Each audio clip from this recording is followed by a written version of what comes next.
I have the time as 7 o'clock, so good evening, everyone. I'd like to call to order this meeting of the City of Urbana Committee of the Whole. Could we have a roll call, please? Ms. Wu, Here. Mr. Evans, Here.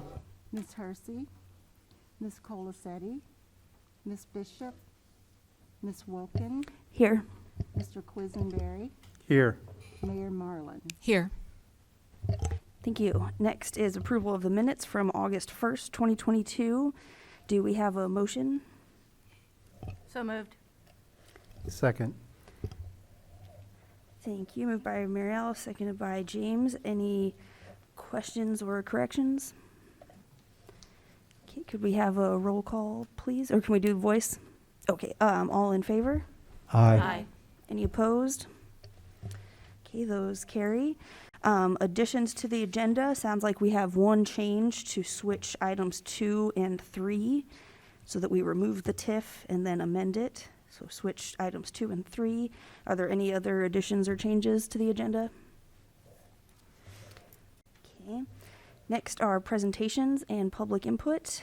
I think there's no presentation, correct? Okay, then for public input, if any member of the public would like to address the committee of the whole, please step to the microphone and state your name, and you have 5 minutes to speak your comments. Hello, I am Pastor Willie Comer, and I'm from Champaign, but I'm here for a very special presentation to Urbana. These young men are from Urbana, and there is a competition that we have every summer that's called the Mayor's Trophy. It either goes to Champaign or goes to Urbana. Well, this year, these young men from Urbana beat the Champaign team, and they're here to present you with the Mayor's Trophy that stays with you for the entire year. I'm Emmanuel Jones. Come on, Camilla. My name is Micah Miller. And this is your mayor.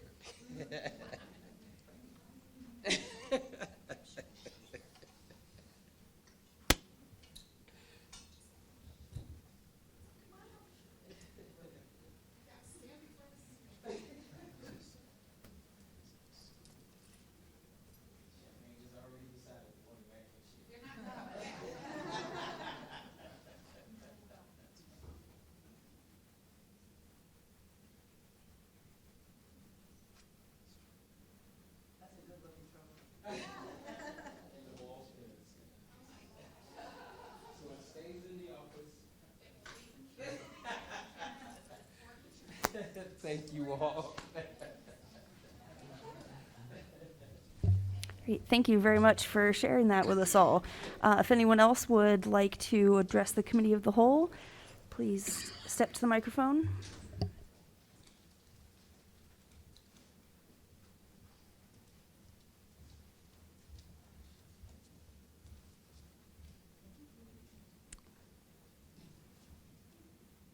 Good evening, City Council, Committee of the Whole. My name is Eldris Melinda Carr, and I'm bringing part 3 of the petition from the Dr. Ellis subdivision. We have a total of 91 signatures, and it came in parts. I didn't plan to do that because we may have some more, I don't know. So 91, and I just wanted to reread the petitions just for people who may not have heard it before in our audience or at home. Petition to support an equitable solution for the Dr. Ellis subdivision infrastructure in parens sewer problems. Members of the Dr. Ellis subdivision committee, in consultation with Councilmember Sharice Hersey and former Councilmember Robert Lewis, have reviewed what transpired in the development of the subdivision and are in support of the effort to get clarification on past findings. We, the undersigned homeowners/residents of Dr. Ellis subdivision, strongly urge the Committee of the Whole, Urbana City Council, and Mayor Diane Marlin to accept this documentation and establish provisions to bring about restitution of our situation to make viable solutions using every resource available, including American Rescue Plan Act HARPA funds and equity and quality of life project funds to make the subdivision what it was designed to be in the site plan. And so I just wanted to read that on behalf of the Dr. Ellis Subdivision Committee and those who signed off on this petition. We had a couple of people got sick who were our contacts, so I said my grandson, and then we had Darlene Bailey, who's out in the audience, one of the people on the Beardsley Street who participated in the petition run, and we're just looking forward to hearing what the council will bring forward as they look into their findings. And we thank you for listening to the presentation and to future comments from residents about their stories and things that have happened in the city, so that you can get a more accurate picture of things that have happened with residents, because there's still things that are happening, and people may come forward and talk about some of the things that they've gone through in the subdivision, and I think it's important for the council to hear some of the stories. So thank you so much for allowing us to come forward. Thank you. Would anyone else like to address the committee of the whole? Good evening. My name is Darlene Bailey, and I'm a resident of the Dr. Ellis subdivision. And on August 1st, when Council Lady Sharice Hersey and ex-council member Robert Lewis did the presentation for that area proposal, she briefly touched on the trees. And I would like to expand on that because that's where I've had my most problems at. And with those trees, I understand what trees do, and I'm a person that really loves nature. But with those trees, I think they were planted the silver maple that I'm speaking of. I think they were planted too close to the foundations and the sidewalks.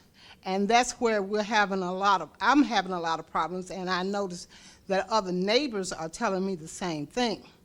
I had a lot of problems with the roots getting into the sewage line. I've had problems with them falling, limbs, whole limbs falling out. One was so big, it reached the other side of the right-of-way on the other side of the street.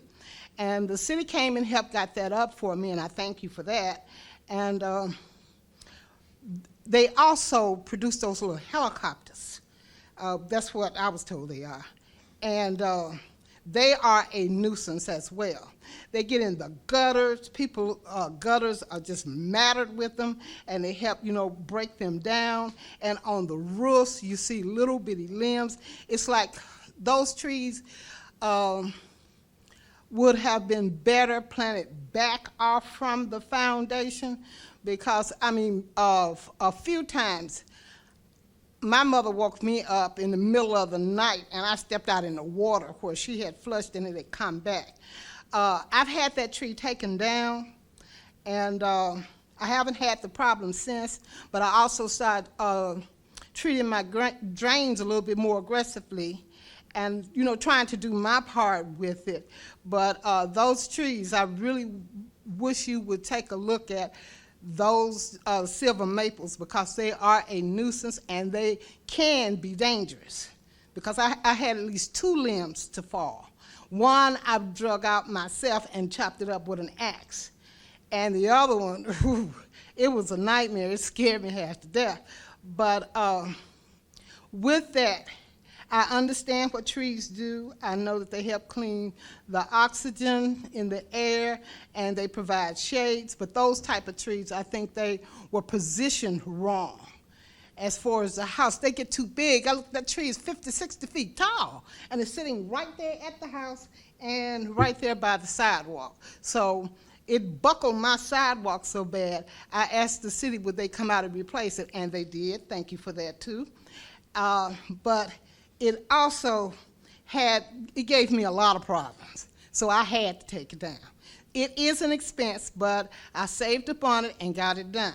But I'm hearing a lot of neighbors saying that they're having the same problem, so I took a look, and they are too close to the house to be such a huge tree, because they are going to look for water and they're going to get in those in that sewage line. So if you would please take a look at that, and I thank you so much. Thank you. Would anyone else like to address the committee of the whole? I forgot to hand this in, and I also wanted to say, part of the petition is online, and I want to thank Alan Axelrad, who helped me to put that together, and the Solidarity Committee. So we had some other support, so thank you, Sarah. Thank you. Okay, with no further public input, we'll move on to staff report. Looks like we have a presentation, or is there anything else first? So we have from Public Works, Introduction to Fire Stations 2 and 3, Programming and Schedule. While they're getting settled, if I could just make a really quick report, just to let people know that tomorrow night at BPAC, we will be, John Zeman and I will be presenting the sort of short list of projects that have been scoped for the Equal program, and talking that through with BPAC, because they're our kind of sounding board on all of that. So if people want to follow along with that, it's 7 o'clock tomorrow. Thank you.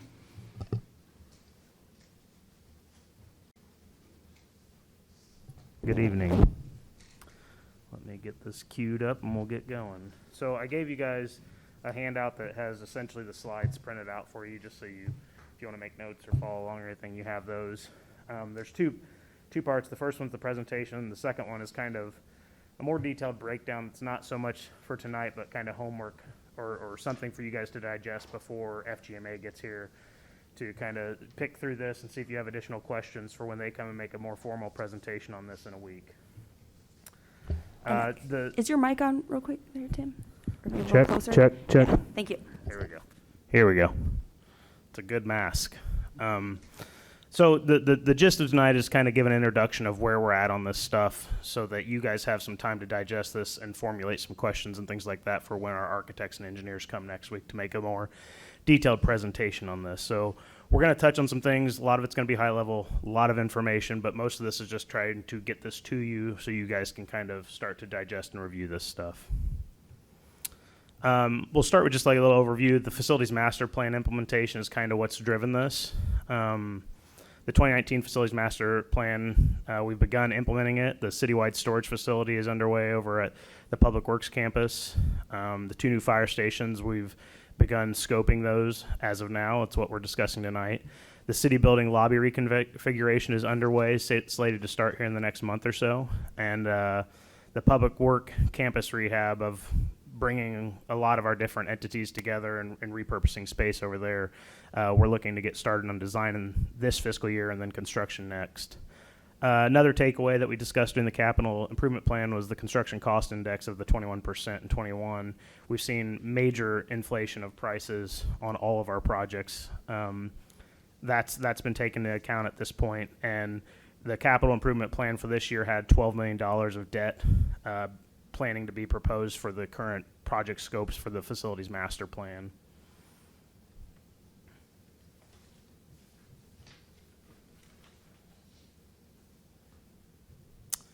Some background information on this project, specifically the fire stations. From the 2019-20 master plan recommendations, it was to reconstruct fire stations 2 and 3 as a couple of the top priorities of the plan. The new station sizes at the time were estimated to be 5,000 to 7,500 square feet, and the original allocation at the time was just under $2.5 million per station, not including land acquisition for that. In December of 2021, we did a request for qualifications and reviewed upwards of 10 or 11 architect engineer teams for this project, and end up selecting FGM architects who've completed over 300 projects for fire services. And that's who's begun on this as of this spring. The 2022 CIP allocation for this was increased by that 21%. So instead of $2.5 million, we're closer to $3 million per station right now. And I think a thing to touch on with that's a very highly conceptual number. Part of this first effort of FGMA is really getting down to the nitty gritty and the details of what the space needs are with this place. So part of their presentation is going to be touching on what the programming needs are and the specifics of that. So other pertinent information, again, previous estimates were highly conceptual, and this is hopefully, going to be a thing that gives us a better detailed handle on this, through facility programming, which it's a best practice to kind of identify the space needs of the facility to ensure the project's overall success, so we don't just create something that at the end of it we're not getting what we expect. So to date, FGM Architects, they facilitated station tours for a number of our staff to go view some new station constructions comparative to what we have.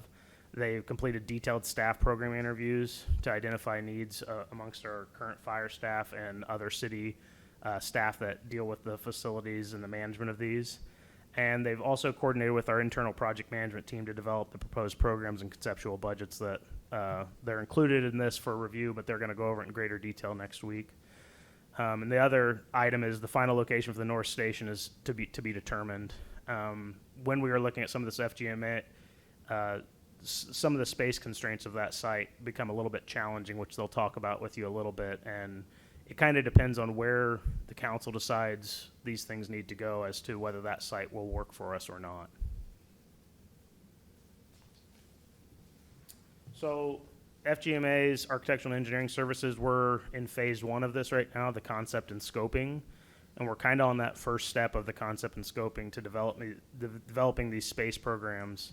And what we discussed with them is creating 3 different programs, kind of an essential program, an enhanced program, and an amplified program to kind of package something together for us to review as a council and decide what things make sense and what things don't. Do we support things financially to a greater extent, or do we think there are things that we can cut from these things?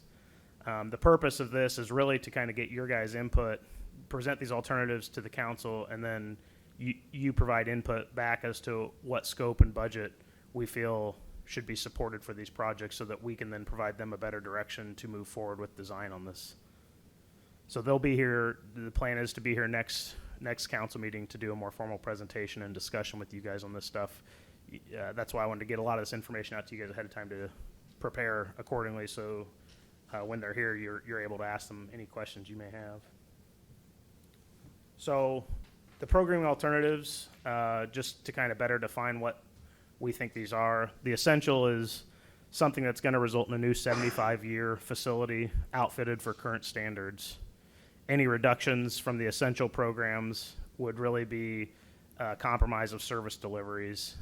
We worked through that pretty diligently between internal staff, fire included on that, to try to talk through all the different things we do and don't have, and then the updated building codes and things of that nature. The enhanced is really for above the essential. It's the upgrades that they provide an operational benefit and are generally desired. But the trade-off between the capital spending now on these items versus long-term productivity impacts and the cost for those is really what should be considered when we're looking at those enhancements. And then the amplified is even more upgrades that they may not provide direct benefits to the core operations, or they may provide diminishing marginal returns over enhanced options where we're just not seeing quite as great a benefit for the dollars to that. So those will probably have to be scrutinized even further. So these sheets, they have a lot of data on them, and I'm not going to try to go through bullet by bullet of this, but just generally speaking, I want to touch on some of the highlights of this. The essential design considerations were to design to meet the minimum essential space needs, a 75-year station, 75-year life expectancy, meeting all of the local, state, federal regulations, safe and accessible site, preferably with drive-through bays, sustainable materials and design, renewable energy considerations, code-required storm shelter for occupants, and existing station must remain operational. The total gross building area for the essential came out to be about 8,000 square feet, which is about 28% larger than the average of the size ranges we had in our master plan. So there's an increase there for the base. And then the total estimated budget range is $4.7 to $5 million per station, up from $3 million, which we have in our allocation for the CIP. This generally includes all of the architectural engineering services, construction, fixtures, furnishings, equipment, and additional 20% contingency for bidding, construction, and inflation between now and bidding, which this is about 100% more than what we have allocated in the CIP right now, just for reference. The essential components, they've kind of broken it down into 5 areas: public space, administration space, residential space, apparatus-based space, and support storage space. As you can see, I've kind of detailed a few things that are included in these different things, and then in the additional, the bigger program, some of these things become bigger, some of these things increase different services that are offered under these different spaces, but these are kind of the 5 critical spaces for a fire station needs. So the enhanced program, pretty much all the same design considerations except designing to meet enhanced space needs that were defined. This would result in a station of about 10,000 square feet per station, which is about 60% larger than the average assumed in the master plan. And the total estimated budget for a station that's 10,000 square feet built to these standards would be 5.8 to 6.2 million, which is about 143% more than what we had allocated in the CIP, or that's 143% more than the original master plan. The enhancements really tied to the public space, the living space, and the apparatus-based space. The enhanced would have a small community room in addition to what was already provided in the essential space. Additional living space, key component would be adding 2 additional bunk rooms and an additional user room to allow for expansion of staff or potentially housing ambulance service at some point in the future. The apparatus-based space was a marginal increase, but it was really just to accommodate for if we were going to build for this additional staff enhancements in the future, we would have to have a little bit of extra storage space in the apparatus bay as well. And there were no substantial changes to the administration of the support storage space in the enhanced program. The amplified program, all the same design standards except designed to meet the amplified space needs as defined. This resulted in about a building of 12,500 square feet, which is about 100% bigger than what the average size was reported in the master plan of 2019. The other consideration with this option is a 4,000 square foot new outbuilding. While we talked about this, they talked about adding apparatus-based space to this, and apparatus-based space much more expensive to construct and build and maintain than if we were to build an outbuilding that was really more suitable for vehicle storage type stuff. So this was kind of a consideration of, rather than building an apparatus bay, which is about 1,000 square feet, we would build an outbuilding that would suffice a lot more extra space. It would also allow the fire department to use that space on site and have all of their stuff accessible at their site. Right now, the intent is for them to house some equipment at the Public Works storage facility, but that would still require them to traverse there to get their equipment to then answer the calls that they need the equipment for. The total estimated budget for this program is 8.7 to 9.3 million per station, which is 265% more than the master plan estimates. The additional components, there's a lot more public space. Essentially, this goes from some basic meeting space at the fire department to a large community room. Additional city office spaces there available, more restrooms because of the additional public components. The administrative space, it would basically be additional offices and a small conference room for fire department administration, station administration. And then additional living space, this is not that much different than the other one. It's additional bunk rooms for space to grow, and then some other essential space increases in size to house additional future staff.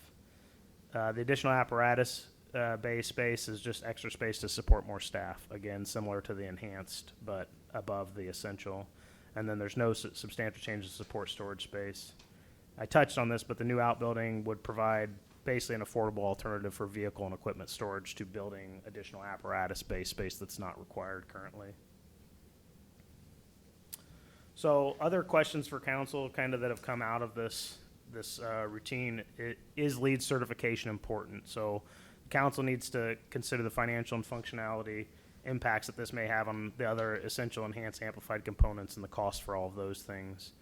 Another question, do we want to insert renewable energy requirements in the base bid, or do we want to evaluate alternatives on a cost-benefit analysis? So geothermal, solar, do we want to include those as part of the base bid, bid them as alternates, design the structures to just be ready for those installations in the future?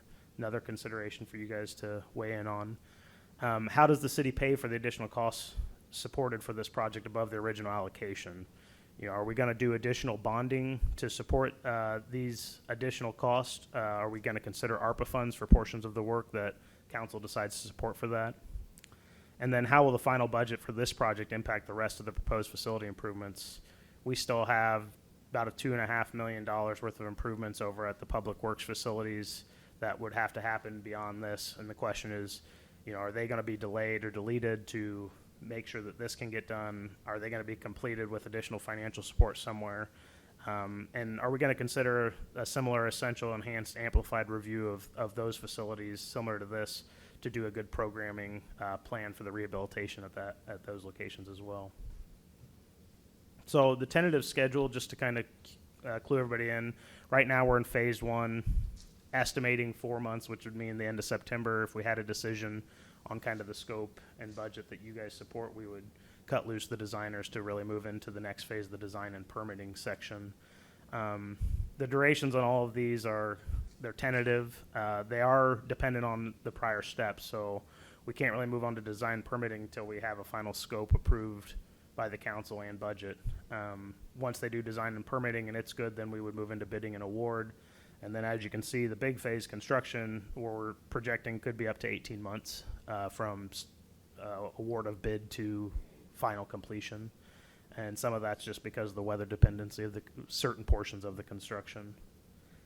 So I just want to share this with you guys, let you know kind of where we're at, give you some information to digest, and then like I said, that second handout is a little bit more detailed breakdown of each of those essential, enhanced, and amplified programs that FGMA has worked together with our internal project management team to develop, and for you guys to kind of review, weigh in on, formulate questions, and then they're intending on being here next meeting to do a deeper dive into some of this stuff, and then field questions from you folks to kind of help facilitate getting a decision made.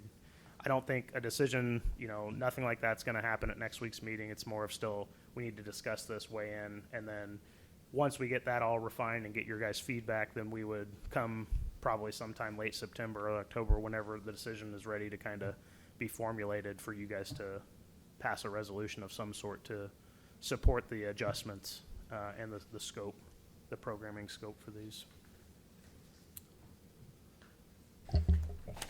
Thank you for the presentation. Do we have questions? Mary Alice? Thank you. It's very helpful to have kind of a pre-game here on, Right. on a very big project here.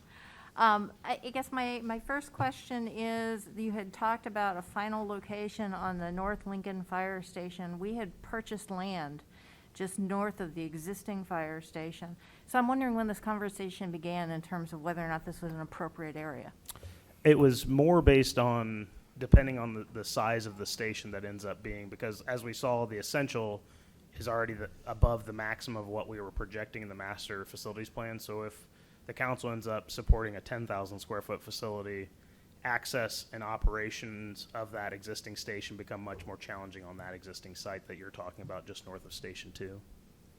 Okay, and then I know that there is economies in terms of duplication, so to speak. Is the idea that there would be one building for each of them, one design for each of them, or is it possible to have more enhanced features at one station versus another? We could do it both ways. The original discussions with FGMA was as much as we can build the same box in both places, it just saves on their time, efforts, and money for us. Mm-hmm. But that being said, if it makes sense to have one with some enhancements and one without, that cost is not so excessive that I would steer away from it, because the cost that we incur for that is additional design cost, which is a fraction of the cost of construction. So Okay, all right. I'm sure I'll have lots of questions next week, but thank you very much. perfect. Chris? Yeah, thanks for the presentation. missing in this kind of, I know this isn't the presentation, next week is the presentation, so what I see missing was the, and Chief, you might want to jump in here, the decontamination station, is that still in the works? It's all in here. If you look, when you review next week, these detailed breakdowns, Yeah. it talks about the decontamination advancements and stuff in here. Okay. They're a portion of the apparatus-based space. Okay. So we're going to have a decontamination station maybe for these 2 new stations if we build them. What about the old stations? Shouldn't they have a decontamination station?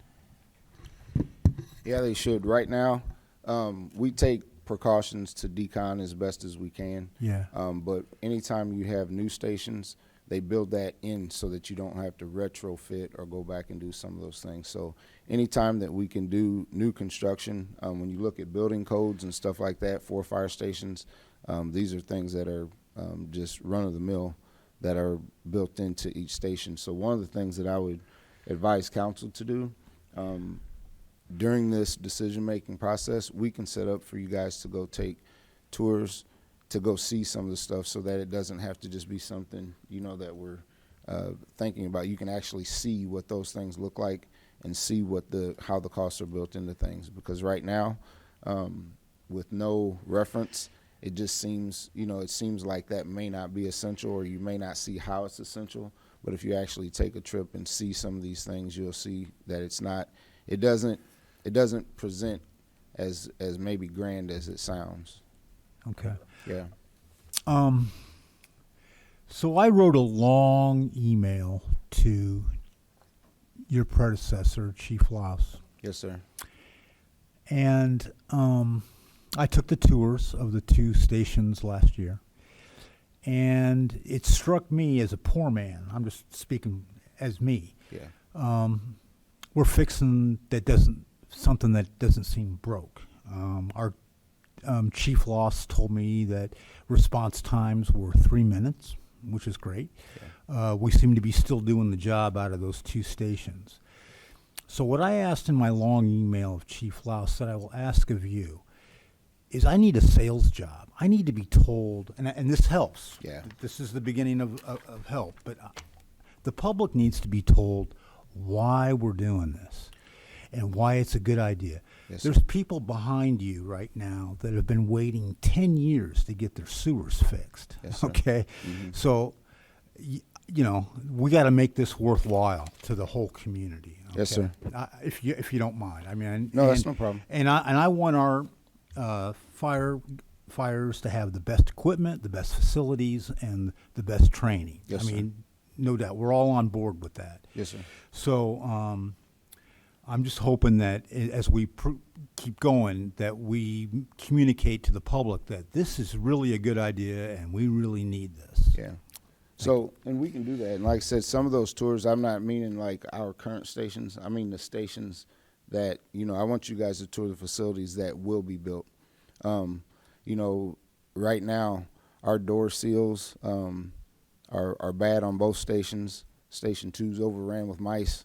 Our guys, you know, they got to fight for their own food, you know, with the mice in that station. And it's just, I mean, it doesn't matter if we continue to have traps and we have, you know, pest control come out. So just some of the, you know, living standards. You may have toured the station, but, you know, if you spend the night, you know, through whole shifts and stuff like that, you'll see on top of the added stresses that our guys deal with when they come back from runs, you know, to come back and have, you know, mice in your food, stuff like that, you know, just being able to seal the place up a little better. So, but yeah, we can have those talks, and I'll be glad to sit down with you and we can go over.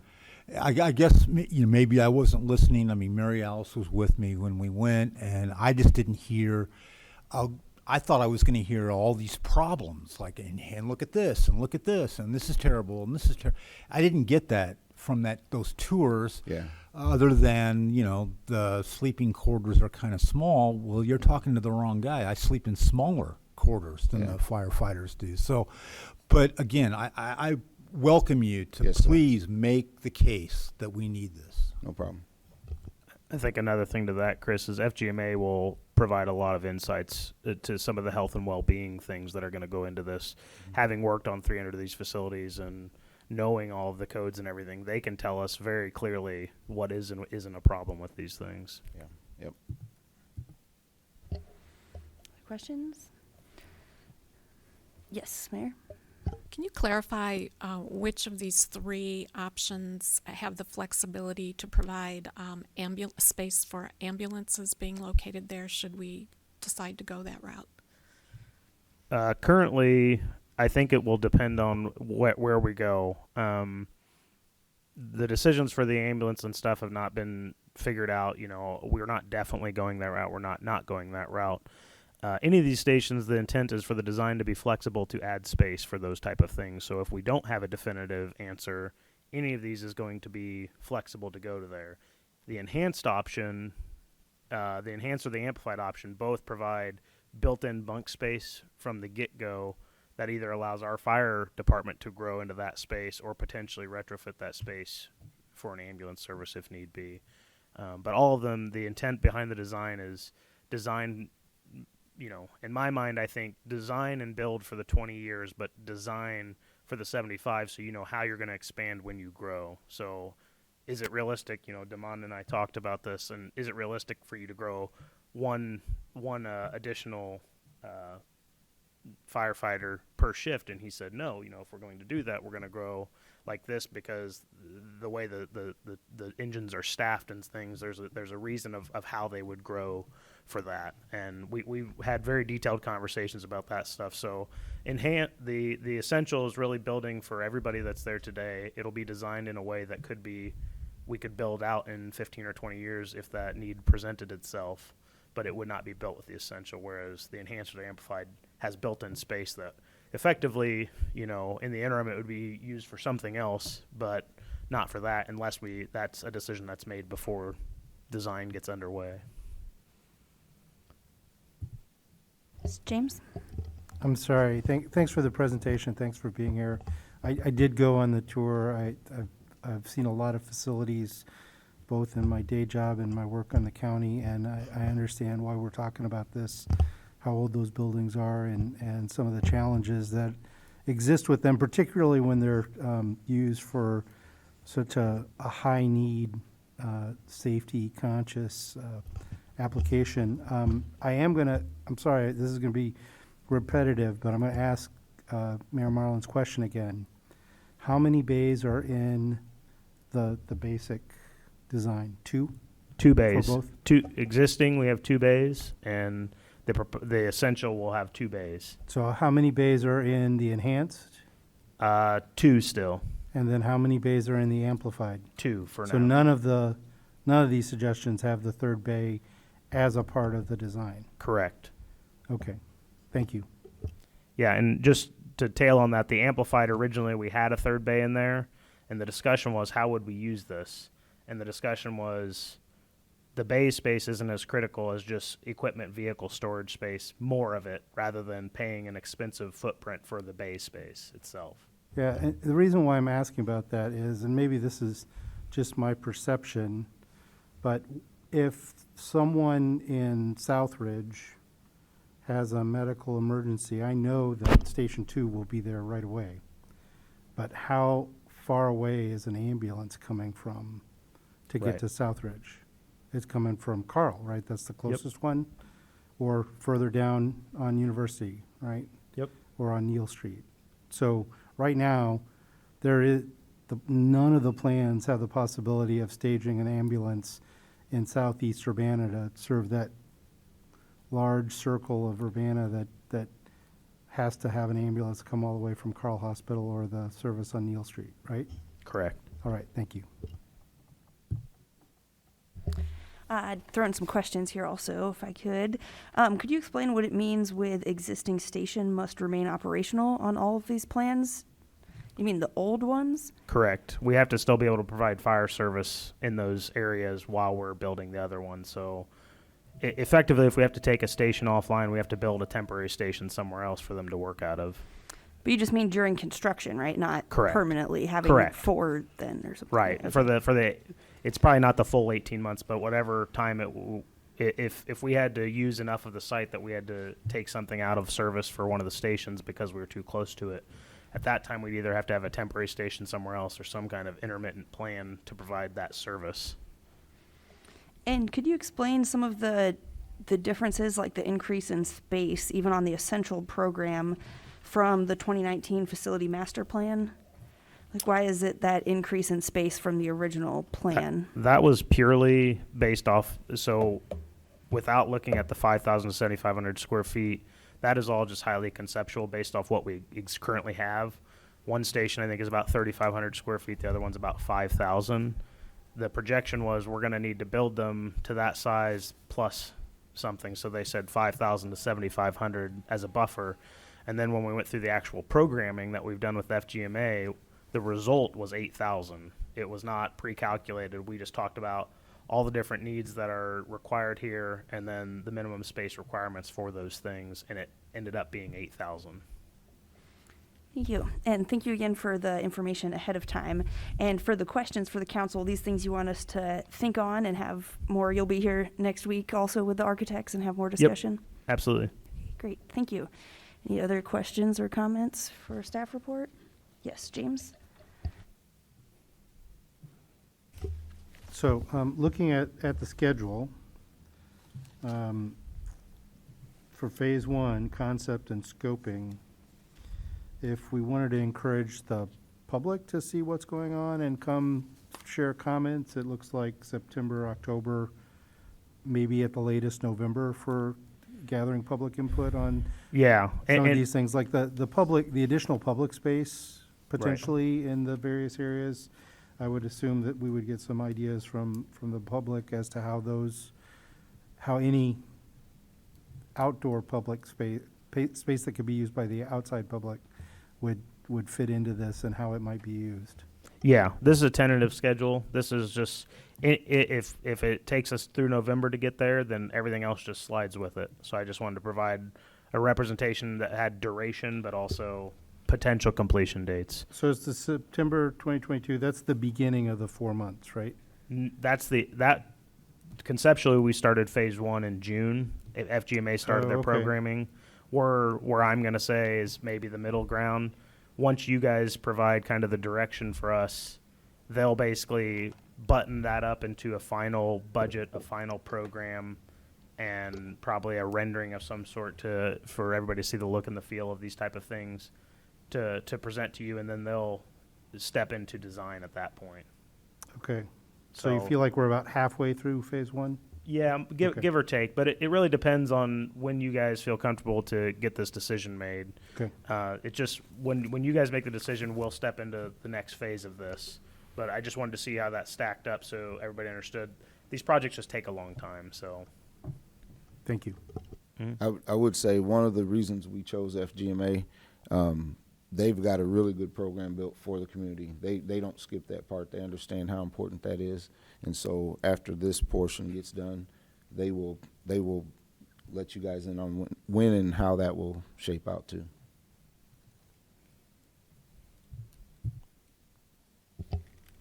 All right, looks like with nothing else, thank you very much for that update. And our next item of business under new business is ordinance 2022-08-031, an ordinance revising the annual budget ordinance, budget amendment number 1, omnibus.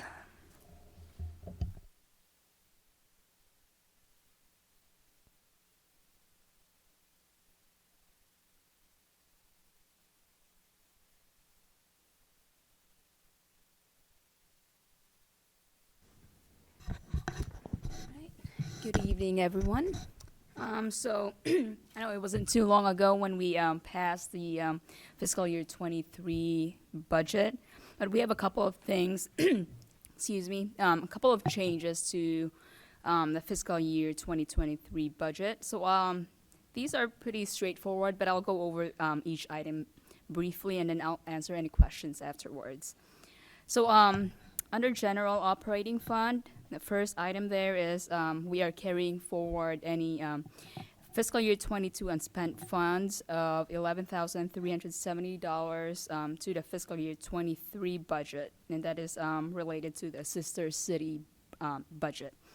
And the second item, it's the PSEBA budget, which is the Public Safety Employee Benefits Act. So these benefits are required by Illinois law to be paid to public safety employees who are disabled while performing their duties. So this budget was inadvertently omitted from the adopted budget. So we are adding $70,636 to the fiscal year 23 budget. And then under Stormwater Utility Fund, so the bank erosion at Boneyard Creek has expedited the time for those improvements. So the design for the improvements and construction was originally planned to start in fiscal year 2024, but that need to be moved up to stabilize the bank before critical failures occur.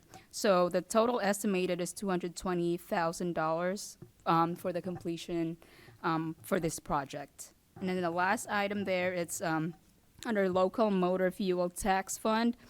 So Safe Streets for All, that's a new federal grant opportunity for which the city will apply for the Lincoln Avenue project. So this grant wasn't published until middle of May, so there wasn't really enough details for us to find out what in the CIP may be applicable for this grant before the fiscal year 23 budget was adopted. So the application is due September, and so the city staff will need assistance from a consultant to complete the application.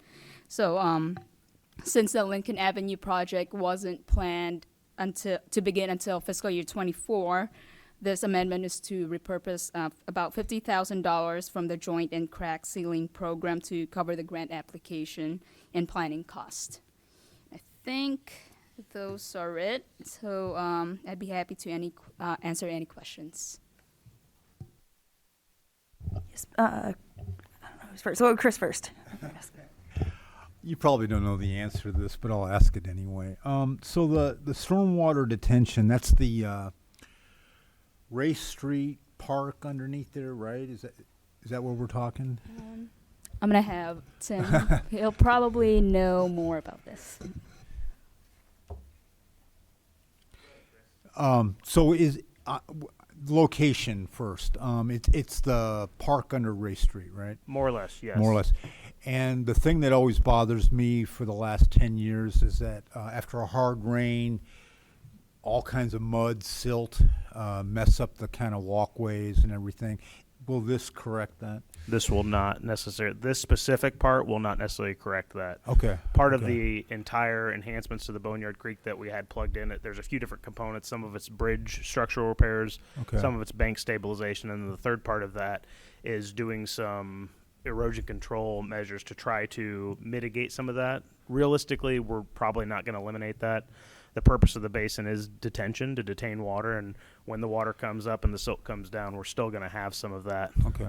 That we happen to, it's a very pretty and nice walkway when we don't have it, but when it functions for the stormwater purposes, it inherently creates some maintenance headaches for us. Yeah. But part of the bigger project that's not directly related to this $220,000 is trying to do some other mitigation tactics in there to force that stuff to settle in areas that is more maintainable. Okay. But everything else that this 200,000 covers is needed, right? I mean, Yeah, we've got severe bank failure as you head to the east along that corridor.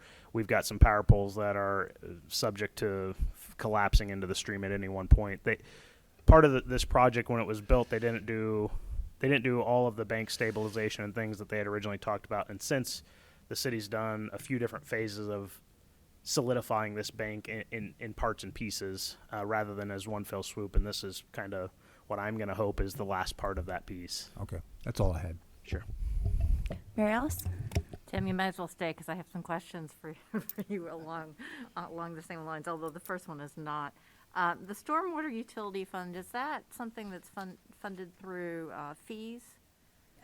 Yes, it is. Yes. Okay, so when I look at the current budget, it doesn't account for what the income is. It just tells me what the ending balance is. So if we do approve this, then the ending balance in that would be 800K approximately. I don't know on top of my head, but, But it says here revised budget is $820,475 is the estimated end fund balance.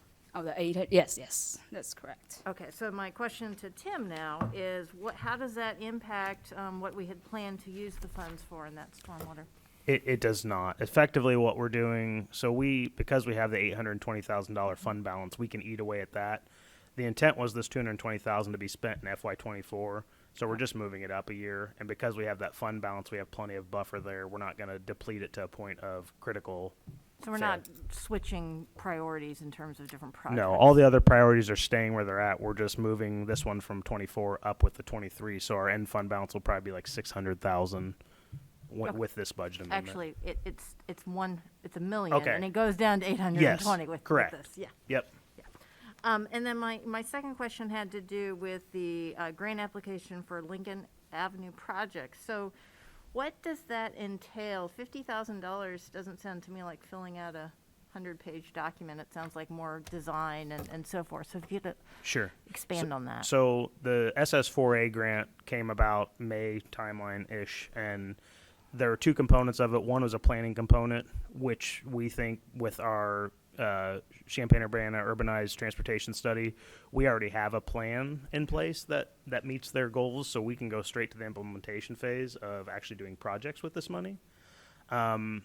Based on the criteria and stuff tied to this, working with RPC, the discussion was that the North Lincoln section from Washer to Clarney was probably the greatest impact or the greatest opportunity to achieve this, because part of this is doing a grant application regionally. So the SS4A is going to go in regionally because it's bigger than what anybody has projects ready for that will meet the merit of this. So RPC is doing a joint application where Champaign on Bradley Avenue wants to do some improvements. We have Lincoln from Washer to Clarney, which is contiguous with that. And then I think there's a couple other regional ones that we're going to package 2 or 3 or 4 projects together and put it in for implementation phase here. $50,000 is probably more than what we'll spend, I'll tell you, but we didn't want to come and be too light. It's going to include probably getting a consultant in here to do some conceptual preliminary engineering and stuff on this. I was trying to figure out if it included engineering specs. That it won't necessarily get to the level of specs, but we're probably looking at proposed cross sections, things like that, in an expedited fashion. Again, I don't think 50,000 is the number between now and September 15th or whatever the due date is, but we didn't want to be too light on that when we're going to ask them to basically hit this thing full scale with whoever they've got to get this to a point that it's applicable. So is it fair to say it's engineering conceptual designs? I would say it's preliminary. It's Preliminary engineering. conceptual engineering design. Okay. Maybe that's the way. Are other you had mentioned Champaign and the county? They already have their piece done, or are they also going to be? So contracting the out? part that Champaign is asking for, they're going to ask for funding to do the design. We're asking for funding to essentially do the design and construction. The county, I don't know if they've got something that's going to fit in perfectly with this or not. I can't remember the other regional projects. I know Champaign and Urbana were kind of the two keys that actually had the right scale of projects with the right applicability for these standards to pursue it. And it's all based off CUATS has got basically their long-term, it's the transportation improvement plan that they manage regionally, where we put all of our transportation projects in this queue. So does Champaign, so does Savoy, the county, and these are prioritized based on a scoring system. But because we've done that, we can skip the plan phase, which is what most people are going to be in. But we also have to build enough projects to be eligible too. So I don't know that Lincoln Washer to Killarney is going. I don't think that it necessarily tips the scale on its own. But if we are able to work with regional partners and pair this together, that's the way it works. And the choice in terms of where you're taking the funds from, so you're taking it from, What'd you say here? Joint and crack sealing. Yeah, joint and crack sealing. So does that mean that we're not going to be filling those potholes on the streets? It's different. So since I've been here, I've been trying to get a joint and crack sealing program going, and we have yet to get to that point. It's another preservation treatment that I believe is ultimately critical to get done, but because we haven't done a pilot program of it yet, I don't know. The $140,000 that was originally budgeted for that was a conceptual number. We don't know exactly what it's going to take and how much we're going to get done. The first year is going to either be we pick a dollar figure and we say we're going to go as far as this dollar figure gets us, or we're going to pick an area and hope that our dollar figure is in the right ballpark for that. Okay, so it's not a program that is in existence at the moment. Correct. It's been in the CIP for 2 years since I've been here. We just haven't been able to get to it. So the cracks in the sidewalks and the cracks in the streets will still be filled, even though you're proposing that we move the money. Right. We'll still do, the hope is that we still get to that 90,000 that's left over from that and get to do that pilot program still this year. And it'll focus on roadway joint and crack sealing. Okay, thank you. Yep. I had a few questions, probably also for Tim as well, about the grant. Do we have an estimate for what we're requesting or expected for that grant amount to be? I don't know that we have that finalized, but the Lincoln Washer to Killarney project, I believe, was in the vicinity of $2.5 million. So we would be looking for 80% of that from this grant. So about $2 million would be what we'd be hoping for. Thank you. And does this grant, being called like Safe Streets for All, would it be just for regular street repair, or does this include any other things for safety considerations like bike lanes, sidewalks, of enhanced things for the project? That's exactly why this section was chosen, because we've got so much development, apartments and things that are developed up in this area. That's why this section was targeted. We've got bus stops, we've got some other safety concerns in this area, so looking at the cross section to mitigate and help those things is part of why this section was chosen. Thank you. Any other questions on this one or a motion? Yes, Mary Alice? I can make a motion here. I will, if I can find the agenda, there it is. All right, I will move ordinance number 2022-08031, an ordinance revising the annual budget. Ordinance, budget amendment number 1, omnibus, to City Council with a recommendation for approval. I'll second. Thank you. Moved by Mary Alice, seconded by Chris. Any further discussion? All right, could we have a roll call, please? Ms. Wu, Yes. Mr. Evans, Yes. Ms. Wilkin, Yes. Mr. Quisenberry. Yes. And that ordinance carries. Thank you. Next, remember we're switching the order, so we'll have ordinance number 2022-08-033, an ordinance approving the removal of certain property from City of Urbana TIF redevelopment project area number 2. I'll let our presenters come up, and did you want to present them together? And we'll vote on them in that order? Okay. Should I announce the next one too then? Okay, I'll read the, also be presenting on ordinance number 2022-08-032, an ordinance approving the 2022 amendment to the tax increment financing redevelopment plan and project for the Central Redevelopment Project area. Good evening, everybody. Steph McMahon, Economic Development Supervisor. Tonight I have with me Adam Stroud with PGAV Planners, and they've been working with us on this proposed TIF amendment that I'm bringing to you for consideration tonight. As you well may remember, our TIF 2 is scheduled to expire at the end of December 2022, so we have a few more months on that. And what we're proposing tonight is to make TIF 4 and Central TIF, which are our 2 remaining TIFs, contiguous by removing a 1/3 acre piece of land that we've identified, taking it out of TIF 2 and putting it in Central TIF. And this will allow TIF 2 and Central TIF and TIF 4 to be touching or contiguous. So because of this upcoming expiration of TIF 2, this contiguity of Central TIF and TIF 4 would provide flexibility to port funds between the 2 districts if needed. Such flexibility has the potential to help with the continuation of small business grants, such as the new signage grant, developments such as Hotel Royer, targeted projects the city is working on to attract in North Cunningham, which we've talked about. We're trying to attract a family-friendly hotel and a travel plaza up to that area, among other things, as well as infrastructure projects in both TIFs. We don't currently have any plans to port money between the TIFs. This would just be a precautionary thing put in place, so if it was necessary, we would be able to do that. So we contracted with PGA Planners to help us with this process. We've been working on it for several months.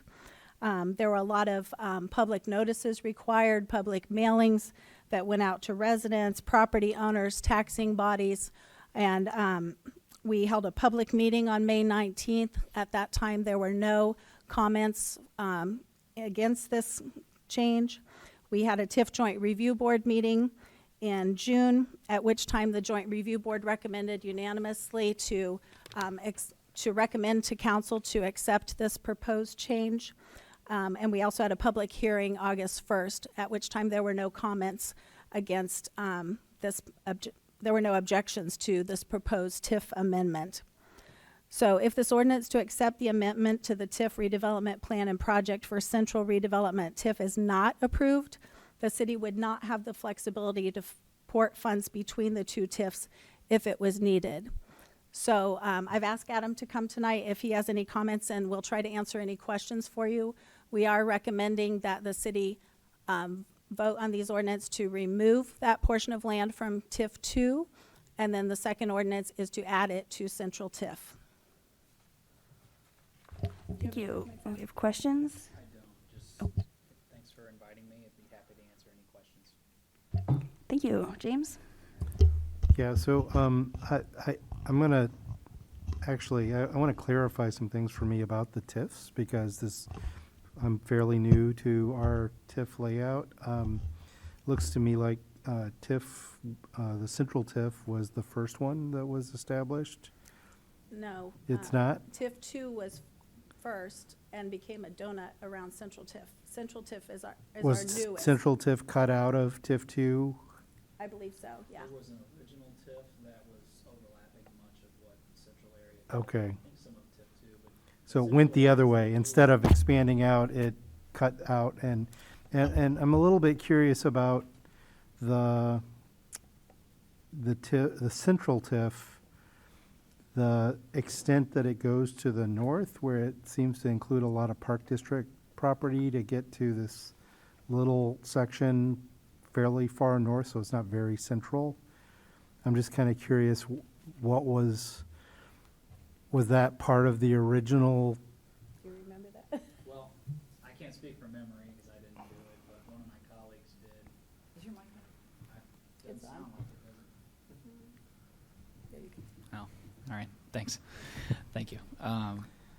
So I didn't set it up. One of my colleagues did, and I believe at the time there was a Park District project or something of the sort that necessitated them to extend it that far north, and that's the only explanation I can provide for it. Yeah, and there's a little neighborhood around, I think where the school was. That's up. I'm just curious about that. And then I was going to ask, since TIF 4 is going to survive on, it goes fairly far to the east. Any more you could share about I know it's the Cunningham corridor, but it's got this whole section that goes off to the east as well. What the goal of that was, including it in there? I can't speak specifically to that one. It's a pretty big one, I mean, as far as TIFs go, but I think it was meant to just capture some of the opportunity up there and potentially help the city capitalize on any opportunities that came their way. Okay, thank you. Other questions? I have quite a few. I was wondering, what is the process to port funds between TIF districts? Yeah, so porting of funds, there's no case law to my knowledge, and we talk about this at the TIF conferences, that says that you cannot port TIF funds. The interpretation comes into play when you say, well, do we have to pay it back to the TIF that we borrow it from, or can it just be ported and spent on projects? And opinions differ on that. We typically advise our clients that the funds do not have to be paid back to the original TIF district. And so I think just a general policy that we recommend, you've got the law, and then you've got kind of the interpretation and what you guys decide to do locally. If there's an opportunity to really bring a project home that makes sense and everyone agrees on it, ultimately the city council would have to vote on the redevelopment agreement for said project, and it requires you to port funds from one to another. I think having the flexibility to do so is what we're tasked with helping you do at this point. And so there's really no rules on porting. It's mainly that all I can say is that it hasn't been deemed illegal, right? People do it all over the state. They use it on projects everywhere. Chicago does it like crazy. I think if it makes sense for a project, I think it's a good idea, personally. So do you know, here in Urbana, that process, you're saying it would come before council to vote on the redevelopment agreement, but for porting funds itself also? I think that would be a budgetary decision. So again, the budget coming before the council, you guys would have to make a decision on that. Okay. And in our process for this whole TIF projects going on for decades in different areas, is there a process for reporting on updates on these TIF plans, even during that development period, and then afterwards, like, do we have an update on what on TIF 2 has been accomplished compared to the original plan and what may have changed? Yeah, I do an annual report to the TIF Joint Review Board, and I usually bring that to council. It's normally happens at the first of the year. So we would kind of show the history, and then with TIF 2 ending, we'll be going back to analyze and looking at the numbers of how much it generated for the city and the community, and then what money not spent might be going back to taxing bodies when it ends. So that's in January annual report? Yeah. Thank you. And I have past year's reports that you can look at too. Thank you. Yeah, that would be helpful. Why didn't we, or would it have been possible to transfer funds from TIF 2 to Central TIF before it expired? I imagine you can't right before it expires because it goes back to the respective taxing bodies. Or is it, since you're saying there's no immediate plan to transfer funds, that it wasn't needed? I'm just wondering why we're doing this with TIF 4, where if it were needed, why we hadn't taken it from TIF 2 during all those years if it was needed. Right now, there's not a project that we've needed to transfer from TIF 2 that I'm aware of. So that's why we haven't transferred funds. But yes, we definitely could have if we wanted to, because it's contiguous with Central TIF and TIF 4. When it expires, then it won't be. Okay. And do you know how much is left in TIF 2? I couldn't say that off the top of my head, but I could find out. Thank you. I think that was all my questions. Anybody have any additional questions here? Or we'd take a motion for the removal one first.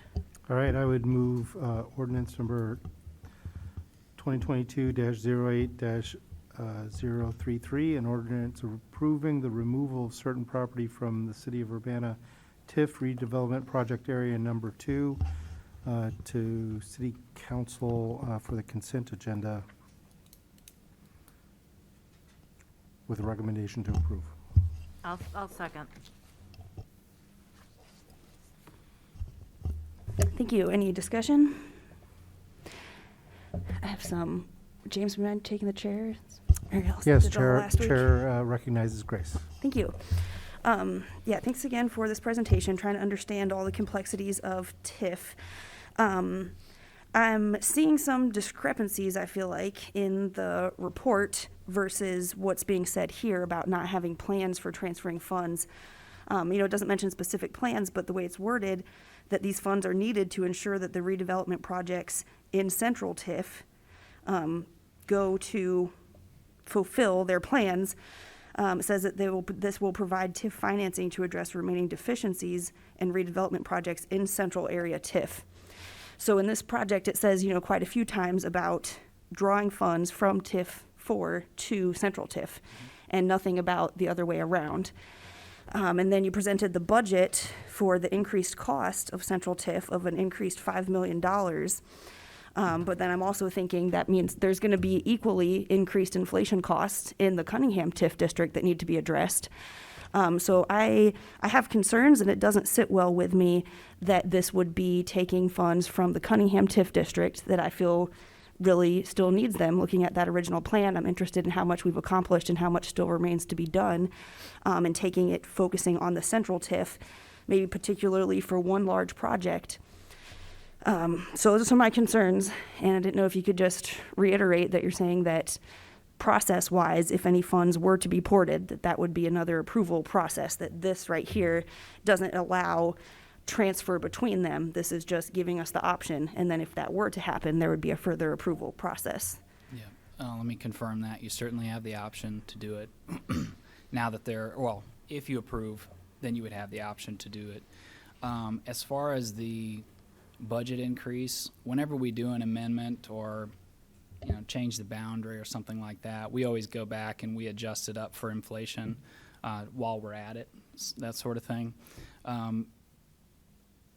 A TIF budget can be increased by 5% after and adjusting for inflation with a simple ordinance. So if you wanted to do the same thing for the Cunningham TIF to 4, you could do that without further public hearing or joint review board. Okay, and if I could just clarify on that point real quick, you said that the budget increase, because what's in here was just, I'm not finding the page now, but that's not necessarily increasing the budget, that's just saying what the projected increase would be, right? We're not necessarily approving an extra $5 million in the TIF somehow. Right, so, at the end of the day, you can only spend the money that you've got in the TIF. When we do TIF budgets, we typically take a conservative approach, or I guess we err on the side of, conservative might not be the right word to use, but we err on the side of big budgets, right? What if? What if tons of development comes in and you fill up all the vacant storefronts and the vacant lots and that sort of thing? And so that's what we base our numbers off of when we do TIFs originally. So when the central area TIF was done, that was kind of the mindset for what that budget ended up being. You're not even close to that budget, though, from what I read in the TIF annual report. So all we were doing was just adjusting up for inflation. It's not a guaranteed expenditure of funds or anything like that. Okay, thank you. Oh, let me say, if you did somehow get to that point, and lots of stuff happened, wonderful things, lots of tax revenue, all this kind of stuff, then you would have to go back to the joint review board and have another public hearing to expand the budget beyond that amount. And if you look at the budget, you'll see one of the footnotes talks about that you can't go over 5% after adjusting for inflation. So that just wanted to bring that note to your attention. Thank you. Yeah, I'll just say that I think that it's really important that we also focus on that Cunningham TIF district. We have a lot of projects we've talked about with a grocery store and possibly a bank and other infrastructure equity issues. And so I just want to be sure that that gets the things that it deserves and the taxes that were pulled from there. And also just not quite understanding yet why we would do this without a plan. I don't know if it's because it's time sensitive now that TIF is ending and then we couldn't at a later time. Is that right? Well, and remember I showed you our interim plan when I was here a few weeks ago, so a lot of this is getting ready with the comprehensive plan coming out. So we'll have our more definite plan for the next 15, 20 years of everything the community wants to do and what you guys want to do, and so we can set our more definite plans then. Thank you. Are you ready to take the chair back? Sure. Thank you. Any other discussion? Yes, James? Yeah, I'm gonna be supporting this because if we don't support it, the option is gone. And so what we might choose to do in the future is not move anything or move the other direction, right, if the case may be. But if we don't do it, there is no option without going back through a review process or other layers. And so I'd rather preserve our options and know that if we're voting on redevelopment plans, it's going to come here. If it's a budget change, it's going to come here. And so I like to keep the options open. Thanks. Further discussion? Yes, Mary Alice? The other thing that I noticed, and I can't seem to find it in the actual documents, but it was posted online, the meeting minutes. Yeah. From the TIF board, and I believe the county and also the school district both are in support of this. Correct. And they are the main, aside from us, they are a big taxing body. Absolutely. So having those two big entities behind this change as well is part of my decision in terms of supporting this. And I think a lot of the discussion from that meeting was, they had a lot of questions about TIF in general.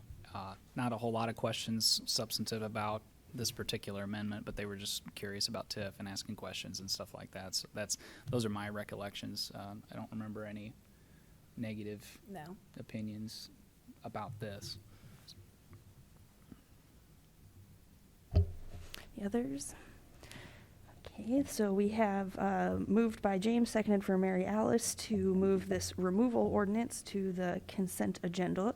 And could we have a roll call, please? Ms. Wu, Yes. Mr. Evans, Yes. Ms. Wilkin, Yes. Mr. Quisenberry. Yes. Thank you. That ordinance carries. Yes, did you want to move the next one? I will. I'll move ordinance number 2022-032, an ordinance approving the 2022 amendment to the tax increment financing TIF redevelopment plan and project for the central redevelopment project area to City Council with recommendation for approval on the consent agenda. And I'll second that one as well. Okay, we have moved by James for a consent agenda, seconded by Mary Alice. Any discussion on this one? Could we have a roll call, please? Ms. Wu, Yes. Mr. Evans, Yes. Ms. Wilkin, Yes. Mr. Quisenberry. Yes. Thank you for the presentation, and that ordinance carries. If you guys have any questions at all, I want to make sure everybody understands what's going on, and just shoot them over to Stephanie, and I'll be happy to answer anything. Thank you. Our next item is resolution number 2022-08-061R, a resolution for improvement under the Illinois Highway Code State Motor Fuel Tax for Savannah Green Alleys Rehabilitation Project. I'm back again. Hi again. This one, as well as the next three, are all state motor fuel tax resolutions related to our capital improvement plan. I'll discuss them one at a time or together, and then you guys can vote whatever you prefer. Okay. The first one is Savannah Green Alley Rehabilitation Project. This was in our capital improvement plan for the $1.95 million that's reflected in the resolution. When we spend state motor fuel tax funds, we have to pass a state motor fuel tax resolution to spend those funds. That's what all these are related to. All of these are budgeted within our current CIP for these amounts, for these purposes. The Savannah Green rehabilitation is for the alleys in Smith Road. There is a map there that we had done an initial investigation study with a consultant to kind of determine what are our options here. This area was not built that long ago, so throwing a bunch of money at reconstruction pains me. But what we found is a lot of it is base failure that we cannot resolve with rehabilitation. The red areas essentially are going to require removal and full replacement of the pavement in those areas. The blue areas are actually eligible for patching in lieu of full reconstruction and replacement to try to save some money, which is I'm going to guess about a 60-40 split based on area.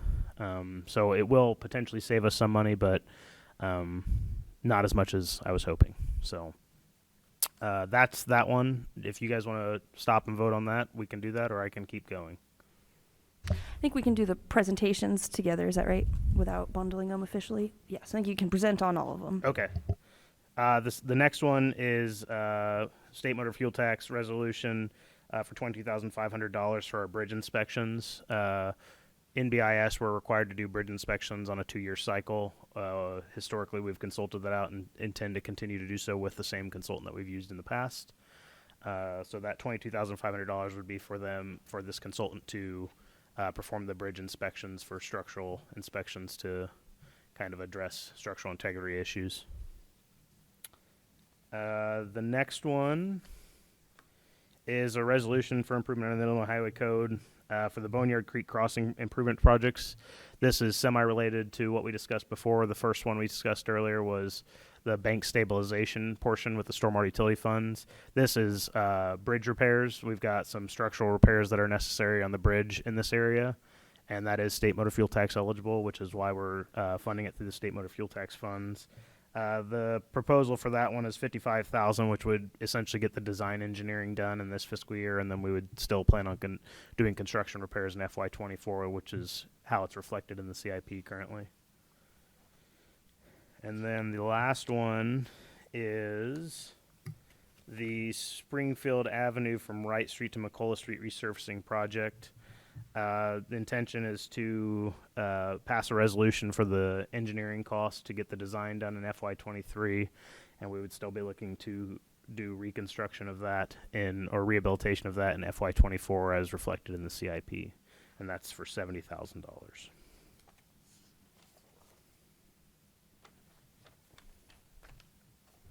Thank you.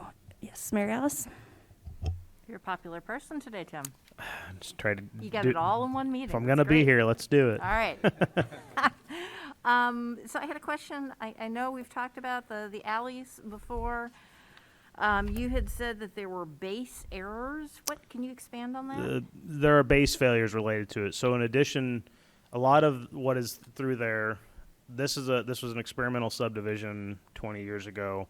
It's not kind of the norm for us today. We're not building alleys to act as roadways is the norm, and that's what these were really acting as, because there's rear access to all of these properties to their garages. Mm-hmm.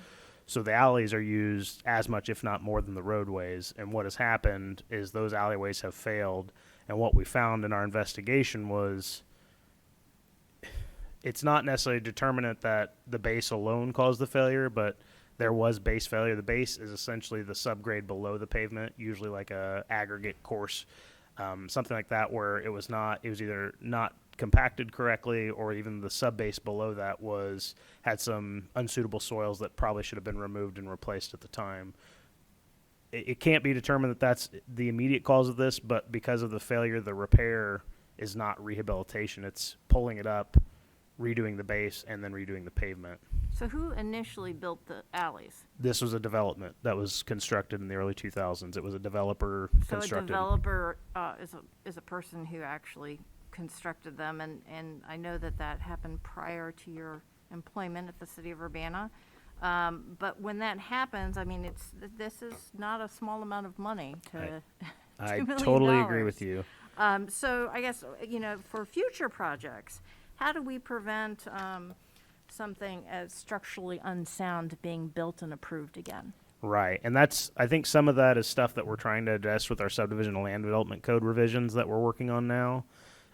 Some of it is, in my opinion, I think some of our standards are a little bit subpar for what the uses are of these things. If we were designing a roadway for this type of use, we would have, for example, the alleys were built 6 inches thick, unreinforced concrete.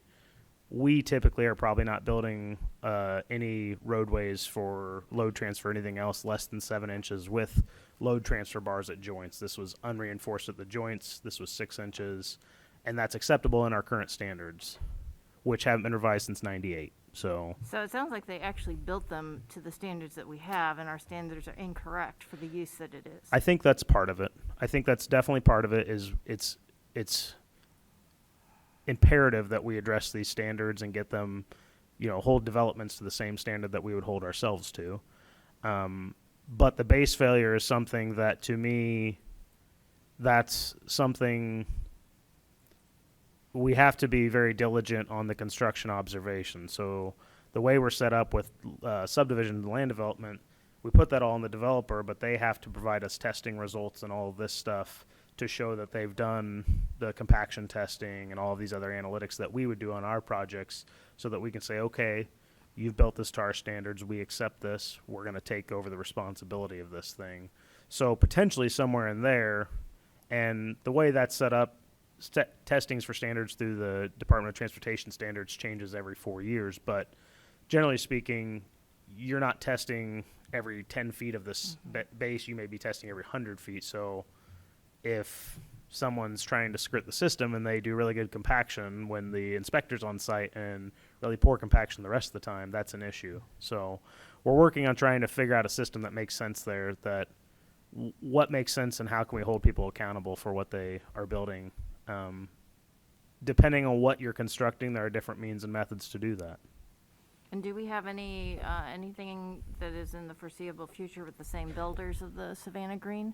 No, this, to my knowledge, this developer and builder is not operating anymore, at least not in this area. This development occurred in other municipalities. Town of Normal has a Savannah Green identical to this with identical failures. In talking with their city engineer and public works director over there, and we've shared our information with them so they understand what we've seen and what we're doing with it, so that they can kind of try to treat this as well. So I think it was two things. I think our standards were a little bit subpar. The use is greater than what would normally be expected, and I think there was probably some poor construction. It's a bit unusual. We have a tendency to vacate alleys rather than rebuild alleys in the city, and I know that there's a lot of iffy alleys that we already have. So it's an interesting case.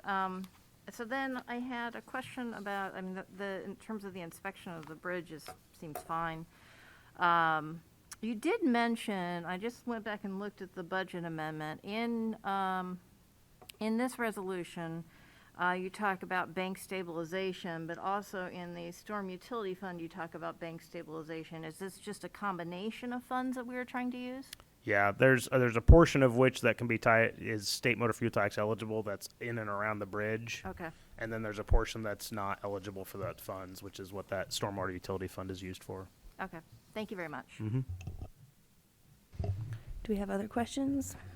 I've got one for you, I think, on the Springfield Street project. Could you remind me how it works with campus area? Because that one section seems very campus-y.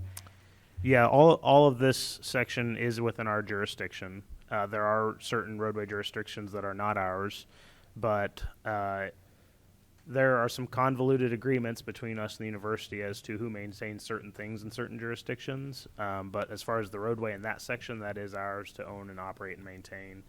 A lot of sections kind of have shared things where we do the roadway, the university owns the lighting and the sidewalks, and we own the parking, and they own the sanitary sewers. There's a few very cumbersome areas like that. This is not specifically one of them related to the roadway improvements.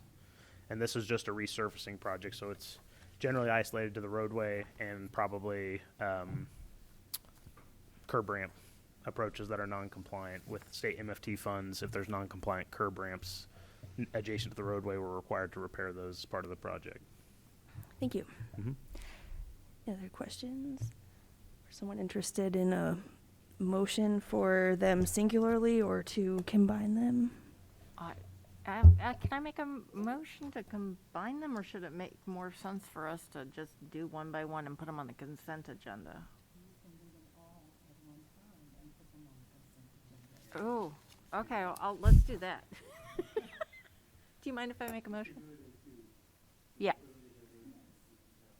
Perfect. Okay. I would like to move resolution number 2022-08061R, resolution for improvement under the Illinois Highway Code State Motor Fuel Tax for Savannah Green Alleys Rehabilitation Project, and resolution number 2022-08062R, resolution for improvement under the Illinois Highway Code State Motor Fuel Tax for Bridge Inspection on 2022, and resolution number 2022-08063R, a resolution for improvement under the Illinois Highway Code, state motor fuel tax for the Boneyard Creek Crossing Improvement Project, and resolution number 2022-08064R, resolution for improvement under the Illinois Highway Code, state motor fuel tax for Springfield Avenue from Wright Street to McCullough Street, resurfacing project as an omnibus?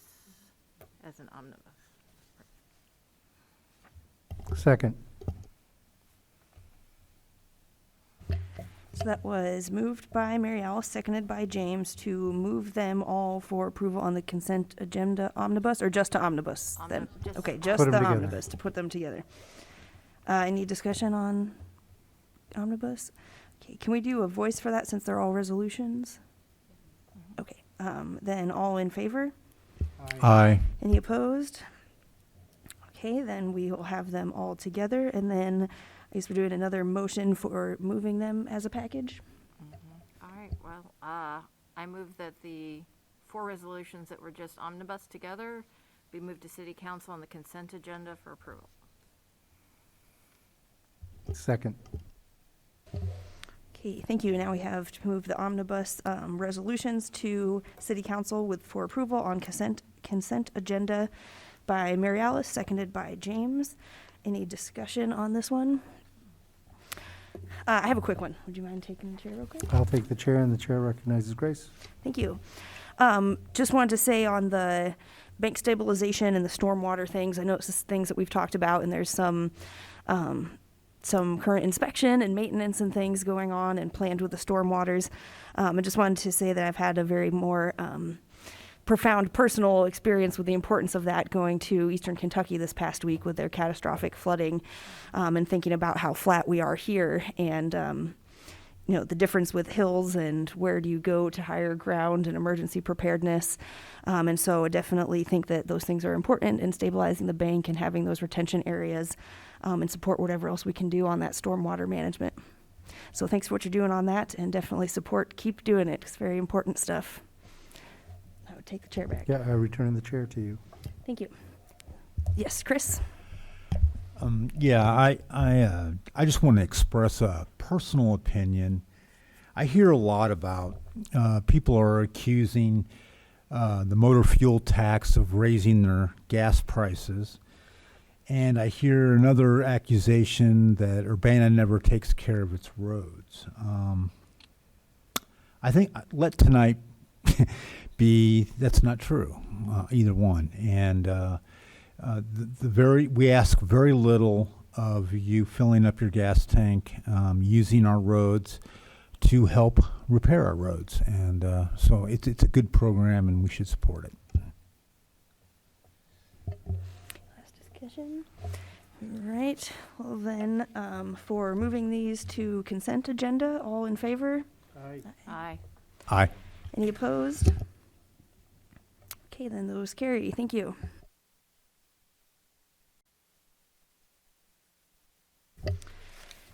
And next, we have ordinance number 2022-08-034, an ordinance authorizing a lease, an option to lease the ground. Let me try it over again. An ordinance authorizing an option to lease and a ground lease of Urbana Landfill Complex.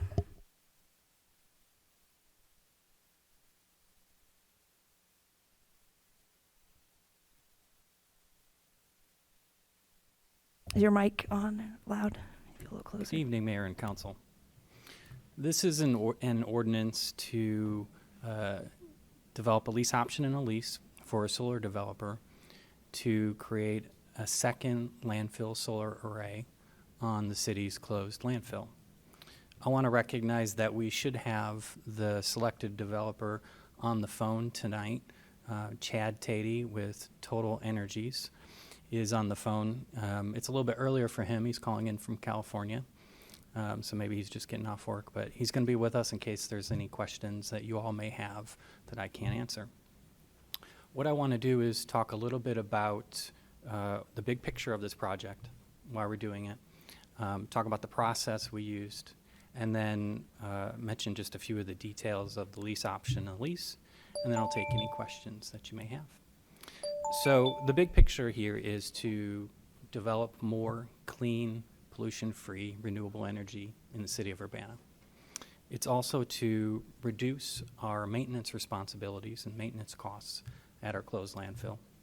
Also to generate lease income for the city, and then also to generate tax revenue for all the taxing bodies in the city.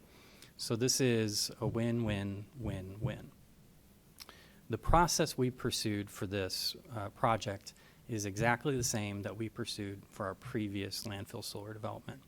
If you recall, we started 4 years ago, 4.5 years ago, with a similar project, and we're following the same process, and that is a request for qualifications process.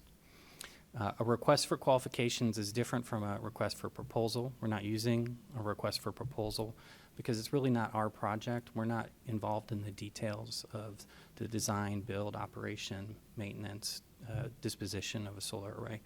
That's a private developer's business. So it's not a request for proposal.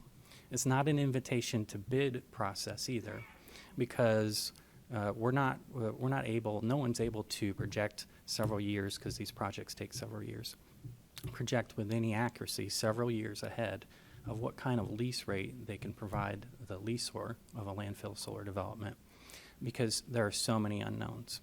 So the state is just now writing rules for their incentive programs that they provide for these types of landfill solar developments. The federal government is just now passing a new renewable energy incentive statute, and even though it's probably going to be signed this week and it's written, there's still rulemaking that'll happen afterwards that will substantially affect the pro forma, the dollars and cents of any landfill or significant size solar development. So instead of saying to developers, here's our property, what would you give us in a lease rate to develop and operate a solar array on this property, instead of doing that, whereby they would just give us a low price, a risk-averse lease price, we're entering into a qualifications-based selection where we are in a public-private partnership to some degree, and we're going to work with the developer, give them time to develop the costs, apply for state incentives, understand the new federal incentives, and at that point, when all those dollars and cents are known, then we negotiate the final lease price. So we do this in two steps, in part because the solar developers, per state statute, per state rules, cannot apply for state incentives for solar developments until they have control of the site. Control of the site means you own it or you lease it. So we enter into a lease option. This gives the selected developer 2 years to apply for incentives, pay Ameren for an interconnection study. That's a study of what it's going to cost Ameren to build infrastructure to connect a new renewable energy asset. And then to line up off-takers who's going to be buying the electricity and win state incentives. You may recall that in our previous solar development, we actually submitted our project with our developer into an incentive lottery, and we didn't win because it was oversubscribed by like 600%. We ended up being awarded a qualifications-based selection incentive from the state later on. So there's a lot of risk, and we provide, for low cost, limited duration, we provide the property for the developer to bid into these incentive programs. So with the qualifications-based selection, we ask solar developers, tell us why, how you are qualified to build and operate and maintain and decommission a solar array on a closed landfill. We have a scoring rubric. A team of staff score these. The highest score wins the bid. In fact, the same team that won the bid the first solar array has won the bid the second time, different people scoring it at Public Works, and under a different name, just corporate mergers and that sort of thing. But we're familiar with these folks. One of the benefits there is this lease option and lease is about 99% identical to the one we've already been operating under. The 1% difference are changes that I requested that are all in the city of Urbana's favor. So we're familiar with the language, we're familiar with the developer. Some of the processes are different because the state has passed a new renewable energy statute, and the federal government has is about to pass new renewable energy statute. So that's going to be a challenge for the developer. But we're going to be with them for a couple of years probably.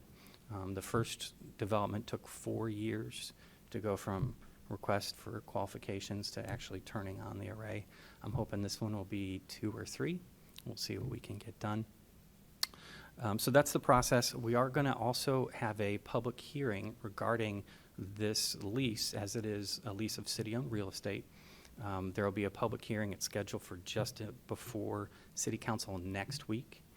And so the public hearing is to take public comment on the lease of city-owned real estate. So that will be the only agenda item. We'll take public comment, close that hearing, and then move on to the City Council meeting. Some of the details I mentioned in our lease option and in the lease, and they're mentioned in the memo.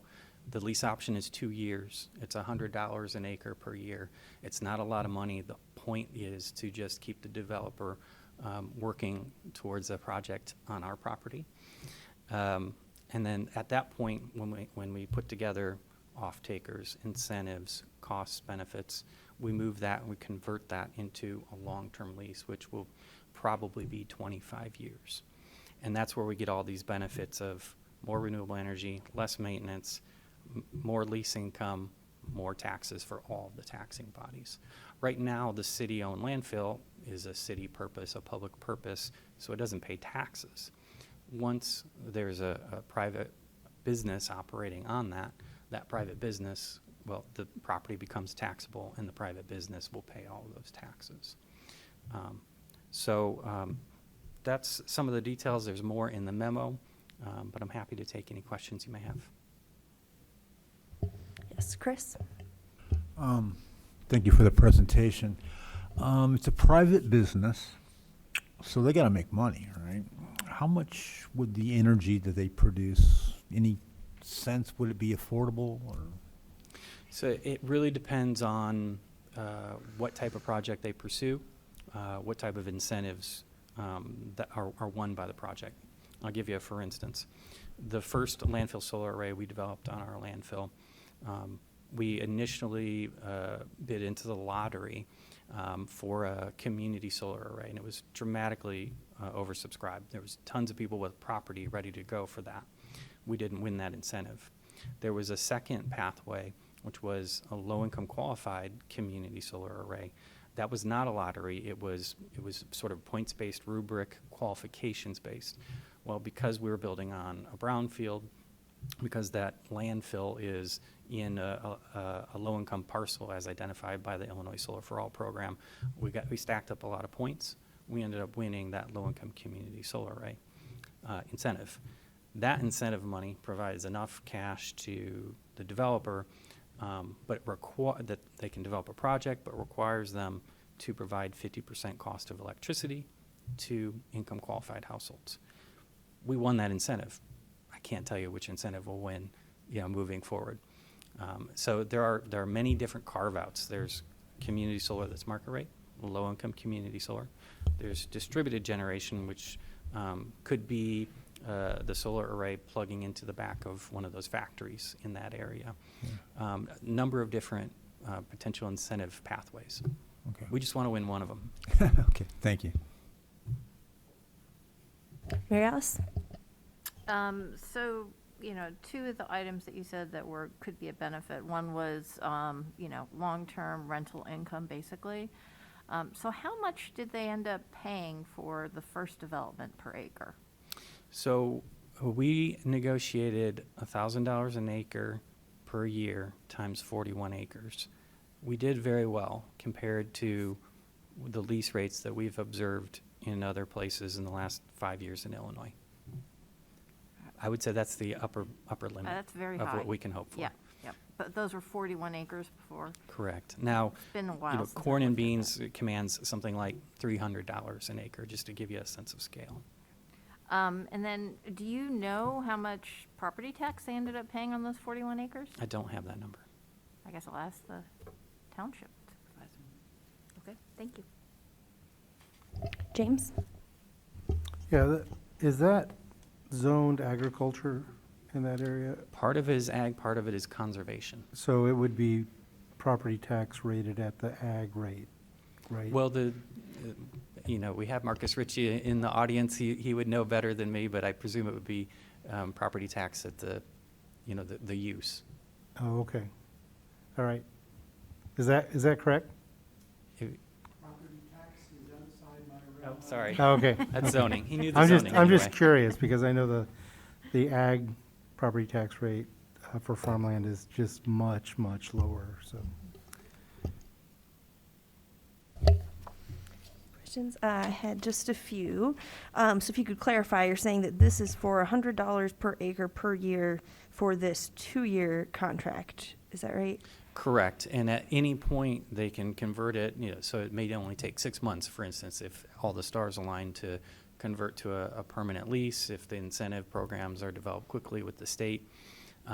Or we may go the full 2 years before they convert, or they may ask for an extension because it's taking more time to develop.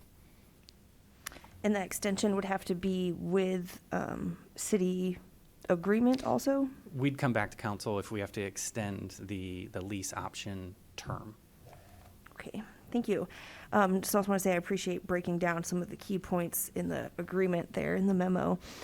And my other question was, what is there a specific ordinance that we're looking at here? Am I missing it? I see a lot of the agreement and some attachments that have different kind of memos and things, but what's the actual ordinance? When I downloaded it from the website, which maybe is where you all got it, I'm not sure.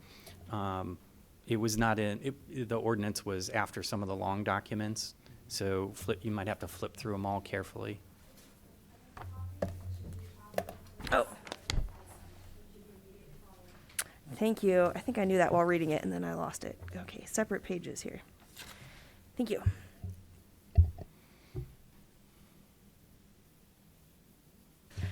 Other questions or a motion?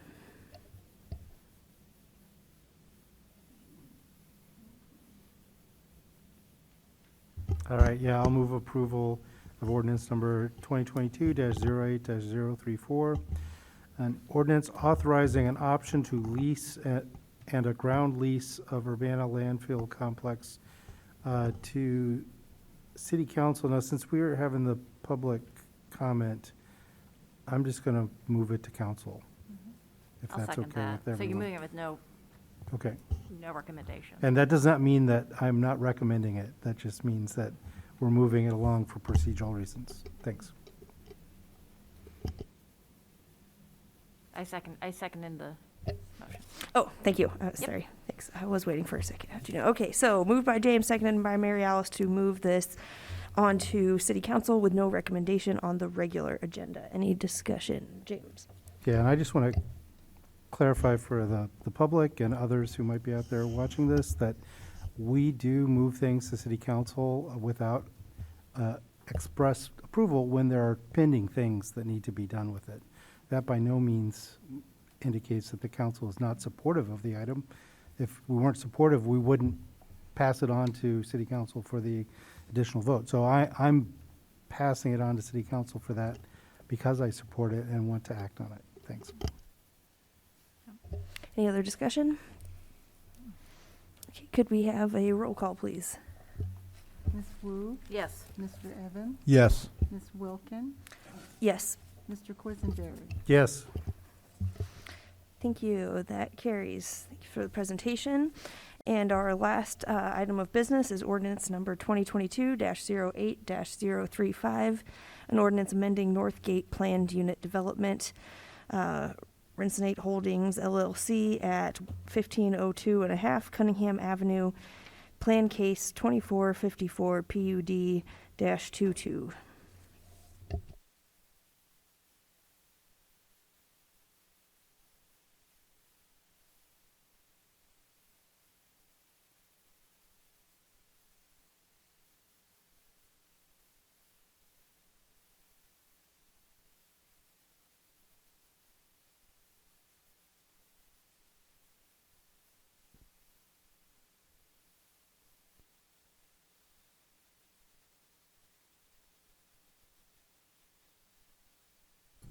Good evening.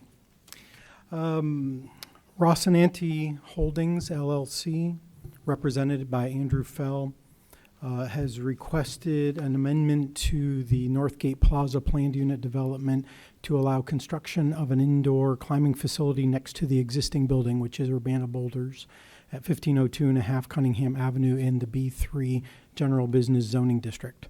The proposed amendment would modify several sections of the PUD's governing documents, including the permitted location of structures, the height limit of structures, the permitted uses in the PUD, and the parking lot design and minimum number of parking spaces.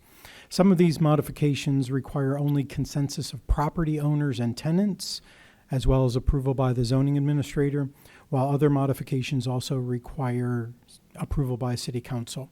Granting the PUD amendment would allow the applicant and future property owners more flexibility to develop their property.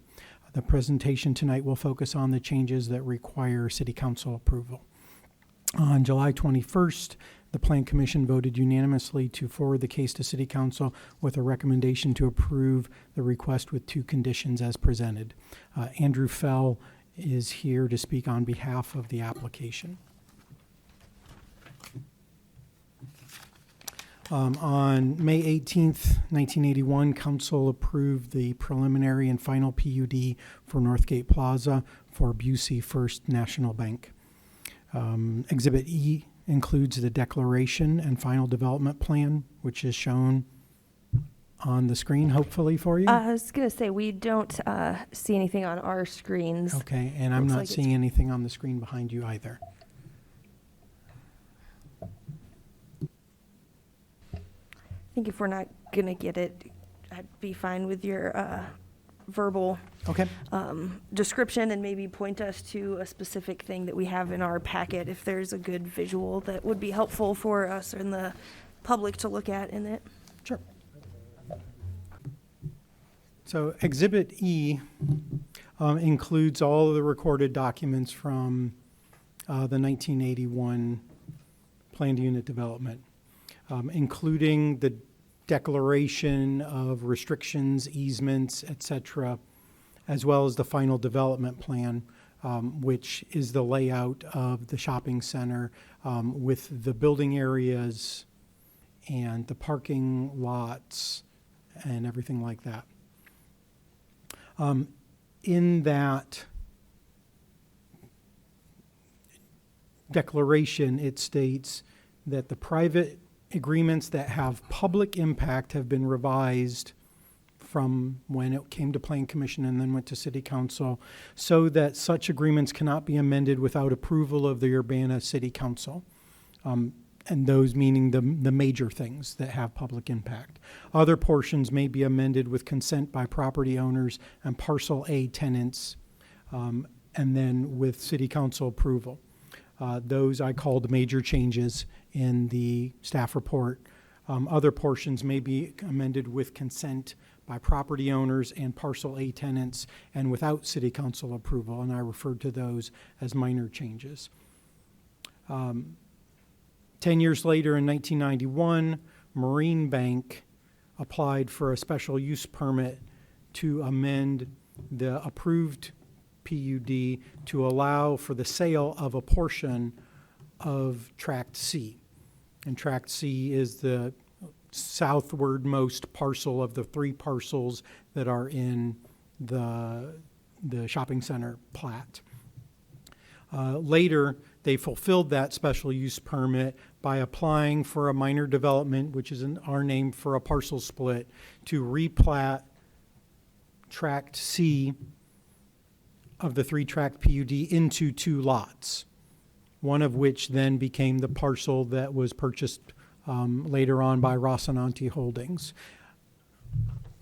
Note 4 on that 1991 plat said, all covenants and conditions governing the original Northgate Plaza special use shall apply to this plat, meaning even though they split that lower tract out, it is still considered part of the planned unit development.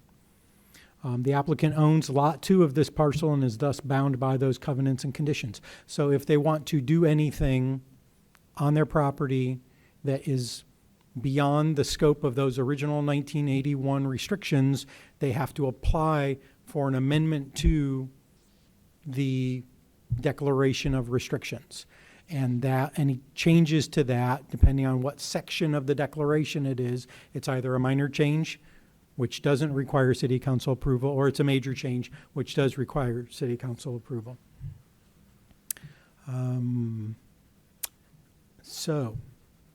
We'll go on and you can ask me questions as I go along. Northgate Plaza is located at the southeast corner of Cunningham Avenue and Perkins Road. This is shown in Exhibit A.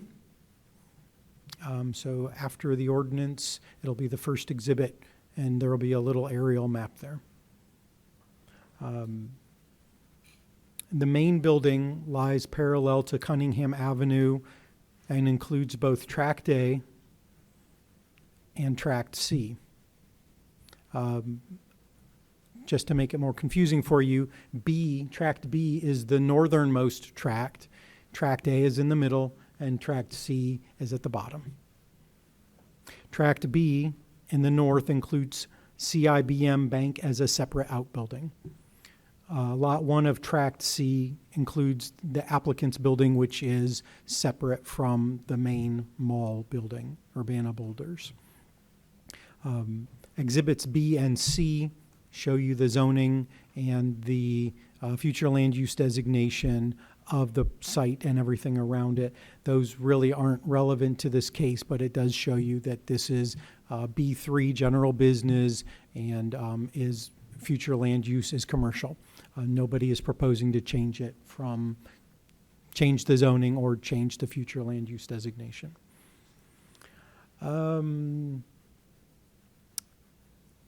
The photo exhibits show you the aerial photographs of the site. Let's see.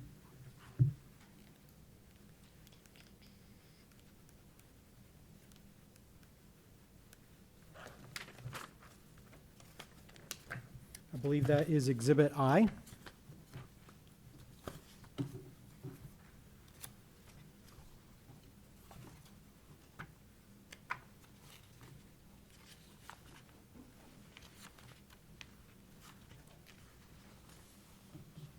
Sorry, H. Exhibit H has the aerials. They look like this. This is just to give you a little reference. 1502 North Cunningham is the address for Urbana Boulders.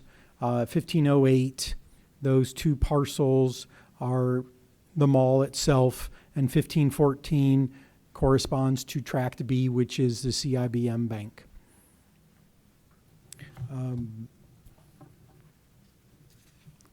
Later pages in the Exhibit H show you close-ups of Urbana Boulders and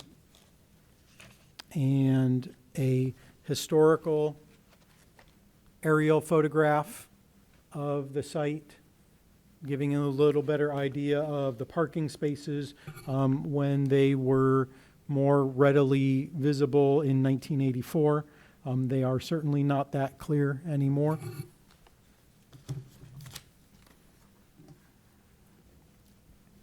And then there are also some street view photographs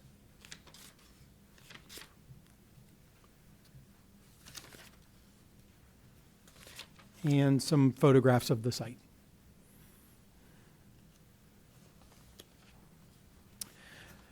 The applicant's current bouldering gym is a single-story building.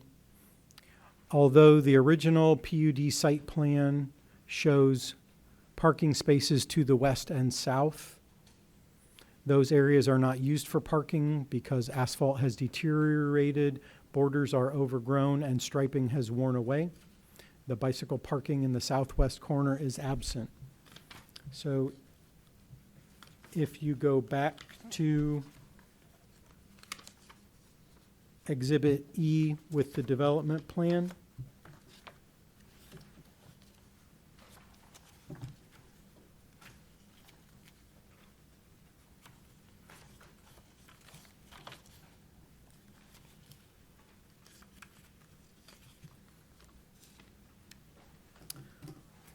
which looks like this. Okay. There are parking spaces along the west side of the southwest corner and along the south side of the southwest corner. They were originally striped, but they just haven't been maintained. And that's part of the contention of the applicant, is that they are not necessary, as parking in the mall is shared and there are plenty of parking spaces available. The applicant proposes to build a single-story, 60-foot-high climbing facility on the west side of the existing building, expanding it to within approximately 10 feet of the west property line. Yes. Grace, can I ask a Sorry. question? Oh, yes, Mary Alice. Okay, all right, we're all frantically flipping through all Yes. these pictures. I just want to confirm, so I have got this aerial from 2022 from CGIS. Yes. I've got this one right here. Okay. Okay, all right, that's what I'm looking at. The boulders, can you identify on that where the boulders is? I'm trying to look at the parking area that you're talking about it being deteriorated. Where is it on this page? This one here. So the area so this is Urbana Boulders, 103-023. Okay. Okay. To the west of it, the left, that is parking. Okay, To the south of it, between it and the pine trees, that is also supposed to be a line of parking spaces along the south property line. okay, all right, so 103-023 is the existing boulders area, and then the pine trees should have been parking, and then on the west side, which looks like it's behind another property, should have been parking? Well, so the trees are south of the actual parking lot. But that area, Right, the parking spaces are there, they're just not striped. The stripes have worn away, they just haven't been renewed. Okay. The space is there, they're just not being used for parking. okay, all right, I think I understand some of these pictures, thank you. Let's see, they would also like to extend the south end of the existing building to within 20 feet of the south property line to create a yoga studio, locker rooms, and an outdoor seating area. So that would be this colorful picture. Yep. So they want to expand west, that would be the green box that says climbing facility, and expand south, which would be the yoga studio and deck. Both of these expansions would not be encroaching into any required yard according to the Urbana zoning ordinance. So they would normally be allowed. And then there is a submitted site plan.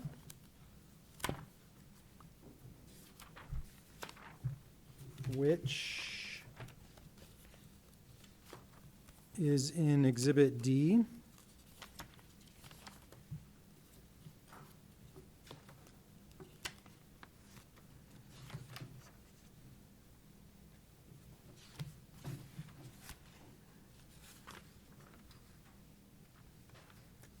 Yes, James. Yeah, if I could just ask a quick question about the picture that had the yoga studio and the deck. Yes.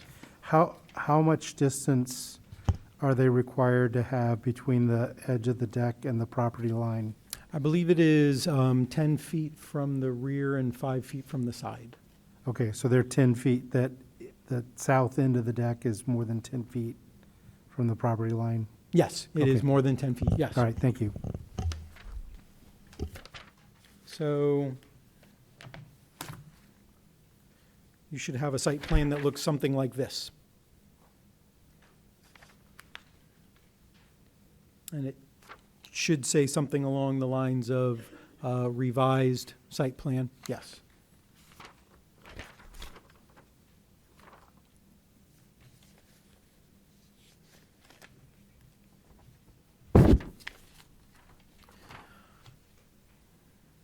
So, let's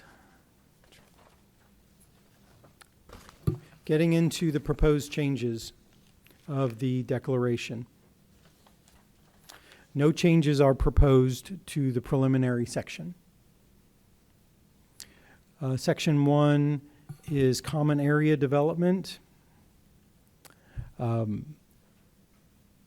Paragraph 2 of Section 1 requires that buildings shall not be established or maintained without providing a common parking facility. The parking area of the mall is shared amongst the tenants and originally included 430 vehicle parking spaces and 42 bicycle parking spaces.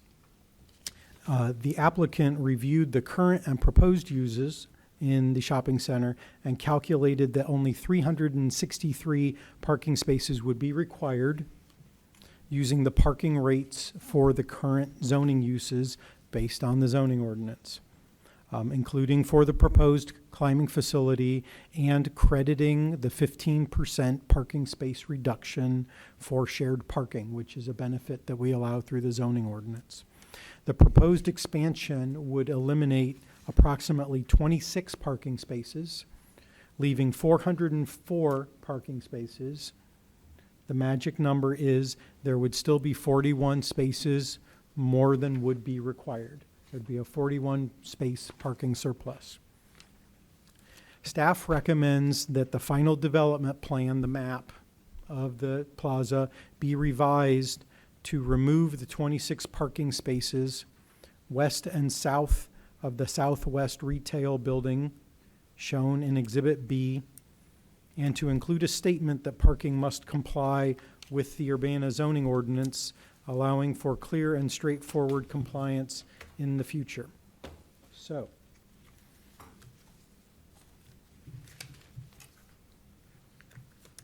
Exhibit F.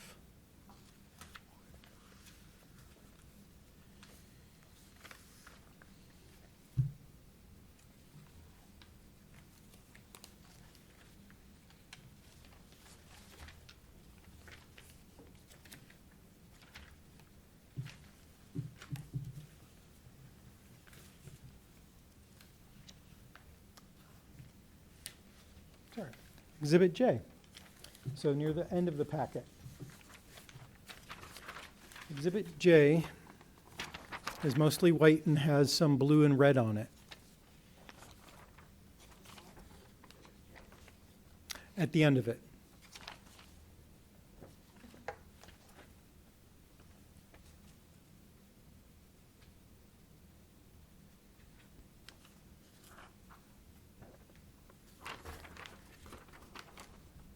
So hopefully you'll trust me when I read it to you. Exhibit J, in the lower left-hand corner, you can see the blue blob. You can see a smaller black block in there that says retail.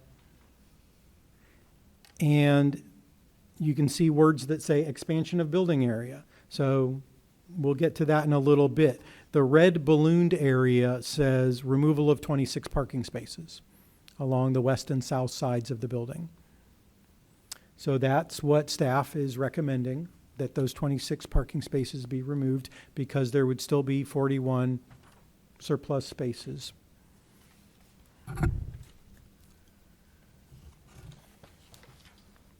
And then the statement that we're talking about is there are two red blocks near the top of the sheet.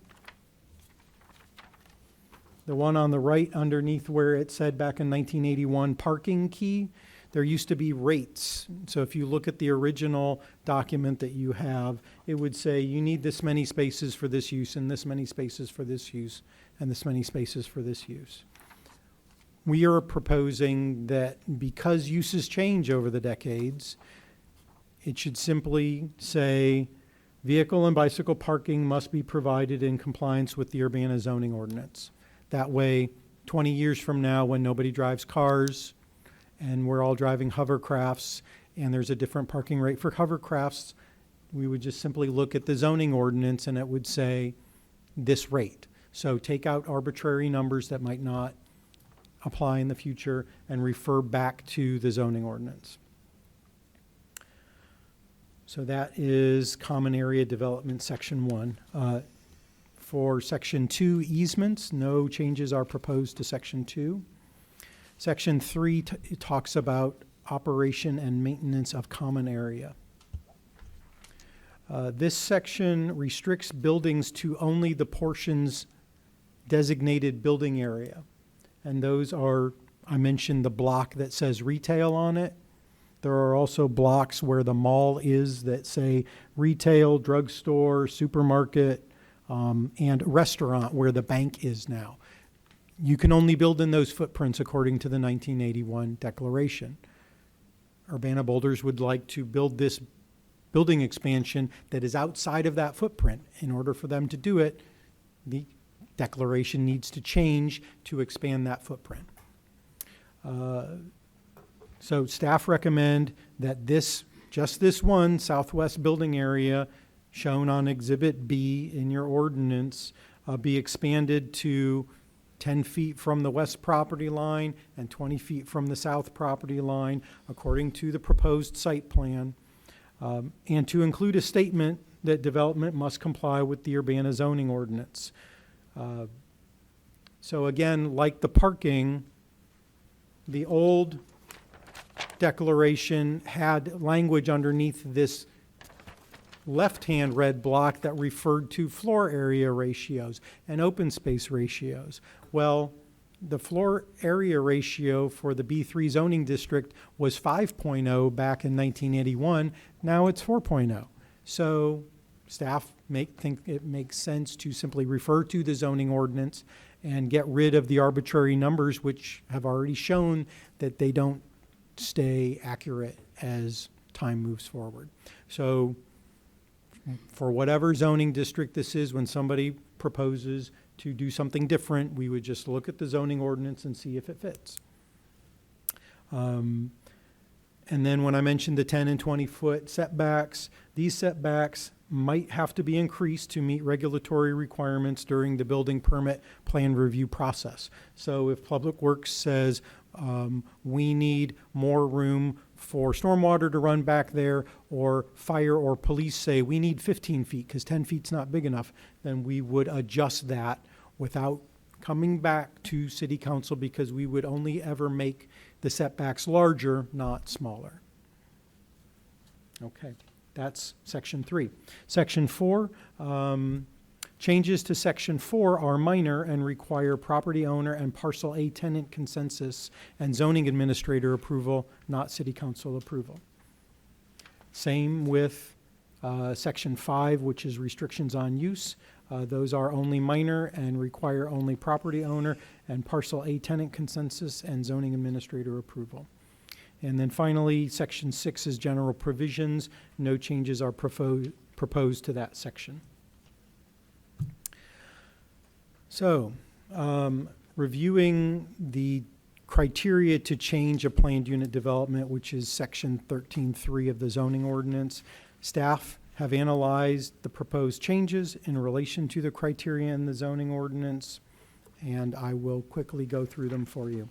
First, the proposed modifications would not alter the overall use or significantly alter the character of the shopping center as it was approved originally by City Council.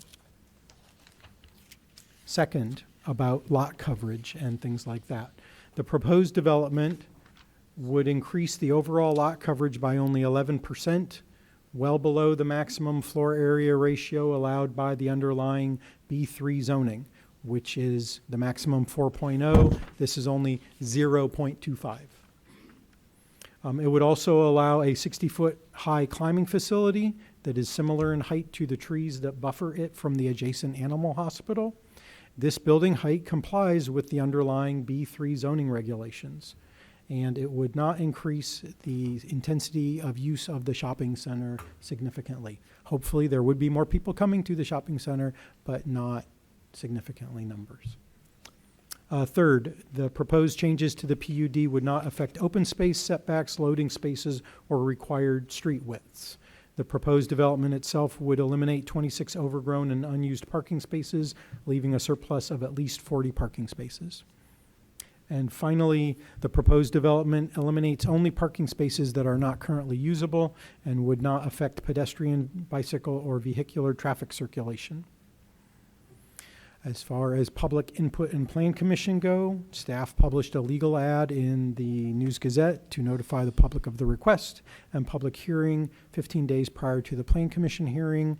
We also sent letters to 25 neighboring property owners notifying them of the request and posted public hearing signs. The applicant forwarded us a copy of a letter from CBM Bank, one of the property owners required to consent, stating their lack of objection to the proposed building expansion. We still need to hear from the rest of the owners and tenants. On July 21st, Plan Commission held a public hearing. No members of the public spoke at the meeting. The draft minutes are included in the staff report. We did not get any other public input, phone calls, questions, emails. At Plan Commission, staff affirmed that even if City Council approves the changes, owners and tenants must still consent to those changes per the terms of the declaration. The findings are summarized in the staff report. There are the standard 3 options to approve the ordinance to amend it as proposed, approve the ordinance to amend it as proposed with conditions, including the 2 that are outlined in the staff report and any other conditions that you deem necessary, or to deny the ordinance if you do show you should articulate the findings supporting its denial. That is the end of my presentation. I'm happy to answer questions. Also, Mr. Fell is here to answer questions.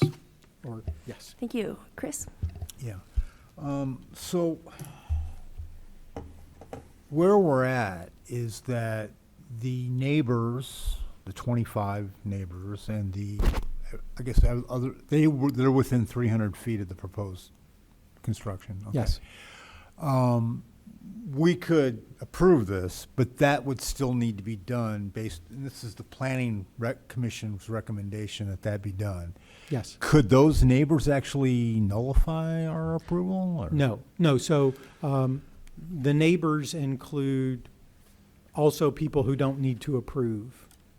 So the only people that need to approve the changes to the declaration are the property owners in the PUD, which is CIBM Bank, John Kaiser with Kaiser Birch Properties, who owns tracks A and B with the shopping center on it. I believe there's another property owner to the east in track C, and then the tenants of tract A only, which is Dollar General, La Michoacana, and Harbor Freight. Right. There's like 6 parties that need to sign off. And if you look through your vast packet, there's actually a sheet with signature blocks of those people. Okay. But they all need to agree to it. If one says no, then, so it's up to the applicant to sell their case to them. Okay. Any idea, kind of a timeline, how that would go after tonight? Nobody knows. Completely up to the applicant. Sure, that's okay. So this is step 1. If City Council says no, then there's no reason for them to, beat the doors down so hard. Yeah. I'm assuming too, I mean, outside the scope of our consideration, but that the business, the climbing business, and Urbana Boulder assumes all liability for Yes. their customers' safety. Yes, Okay. and, Building Safety Division would, do their normal plan review and inspection of all facilities, making sure that everything's up to building code. Beyond that, like any other business, they presumably have their insurance and Yeah. liability undercovered. Okay, thank you. The questions? Mary Alice? Well, Marcus, thank you for trying to walk us through while we all flip through pages and try and read. I'll tell you, some of this stuff, you probably can't see, is like all blacked out. You can't even read any of this stuff. Regardless, I just wanted to summarize kind of what you said, because there's a lot here. So the development plan is kind of the guiding principle of how this whole PUD can be built out, correct? Yes. Yes. And the development plan that basically, the updates are going to be the parking stuff, the expanding the building footprint, and basically kind of including some language that reflects that you're going to adhere to the existing or the current zoning ordinance rather than all these other numbers that they've used in the past. Is that correct? Yes. So the building height, is that, I couldn't quite figure out where that came in. I know that in PUDs, there's more flexibility, but So- I didn't know if where the building height and the permitted uses, the permitted uses is something that's approved by the tenants and the landowners, is that right? Well, so normally, the permitted uses are handled by the zoning ordinance. Right, but I mean, what can be in that? Yes. Those types of businesses? Yes, so in section 5, which is one of those sections that doesn't need to be approved by city council, there are some prohibited uses. The applicant is hoping to convince the property owners and tenants to say, there's currently a prohibition on recreational facilities But there is a from recreational 1981. Okay. Okay? Correct. So one of the, if you read through the ordinance with the marked up sections, you'll see there is no section 5 restrictions on uses anymore. That would be approved by the property owners, tenants, and the zoning administrator. That section, the section, I think it's section 4, that talks about building height. Buildings are restricted to 1 story and must be in a style complementary to the integrated shopping development center. So that is still part of the development plan then? We're talking about the modifications to the development plan. Those would be changed and dropped Right, as right. approved by, so no longer would there be a Right. restriction on 1 story. Right.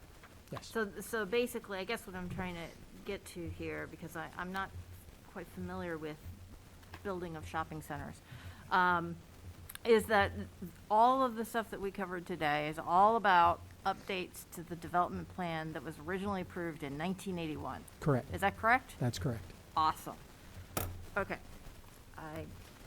Oh, my other question, before I'm done. So is it the small animal clinic that's right next door? Yes. Okay.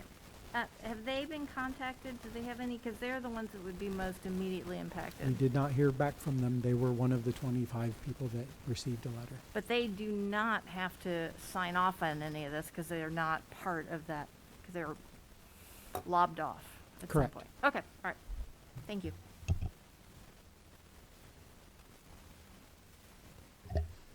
I have just a few, hopefully quick ones. Is it correct that these changes are only coming to committee of the whole, even being considered because it's in a PUD, that it wouldn't otherwise require a special use permit or a variance or anything else in that zone? Is that correct? That's correct. Okay. And looks like in the ordinance, in section 2, where it talks about that the applicant must obtain consent from the property owners and tenants of parcel A. I'm just wondering why parcel A, isn't it located in C? No, it is north of C. So it goes B, A, C. So is it in B then? It's in A? I thought that's not what that map showed. Tenants of parcel A. And which parcel is the Boulders building currently in? In C. It is in C. Right. So it's property owners, so that's all of the property owners in the entire PUD, but that's only, I believe, 3. That's the bank, the mall, and Urbana Boulders, I believe, are the 3 property owners. But then in addition to that, even if, what they're saying is even if you get the mall owner's permission, John Kaiser, you need to get the big store tenants' permission, which are those at the north end, which are Harbor Freight and Dollar General and La Michoacana. Okay, I just didn't understand why not also in C, because there's buildings back behind it on C to the east. No? Back in 1981, they didn't care about the small store tenants, presumably. Meaning that because they're not part of the PUD, why aren't they included? Could you remind me?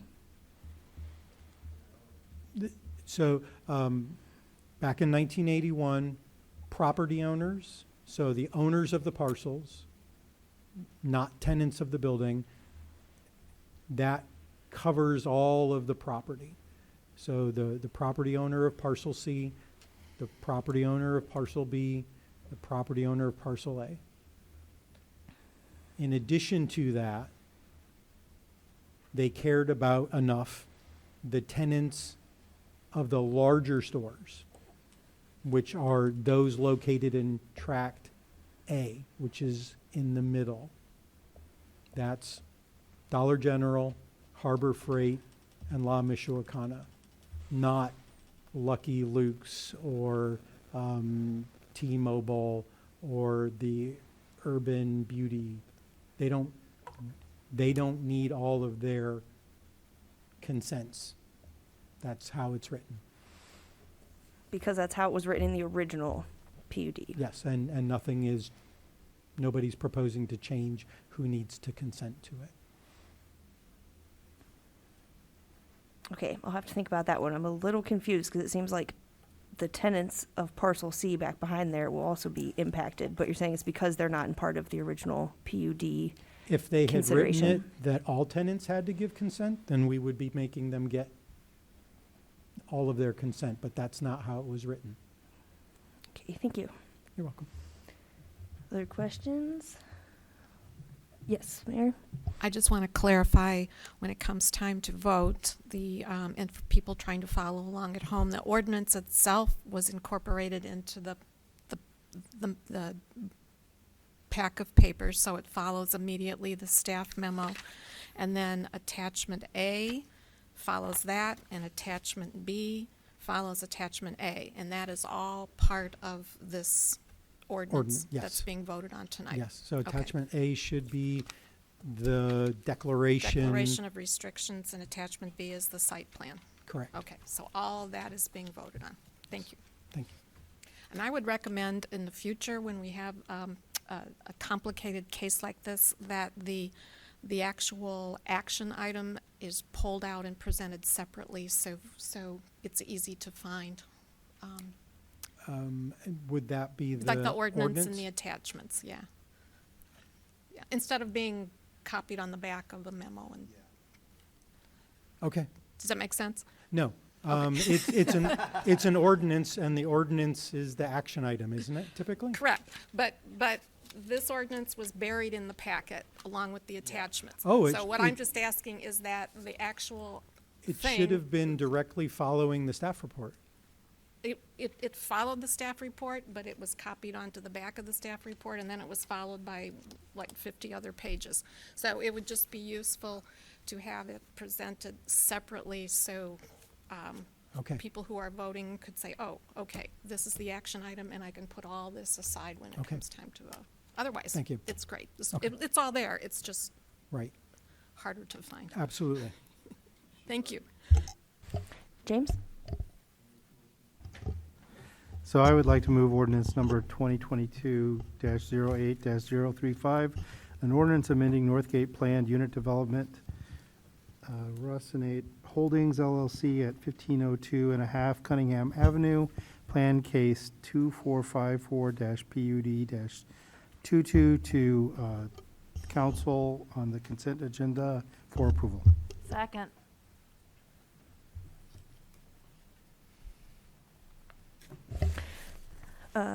Okay, we have moved by James to consent agenda, seconded by Mary Alice. And Mary Alice, discussion?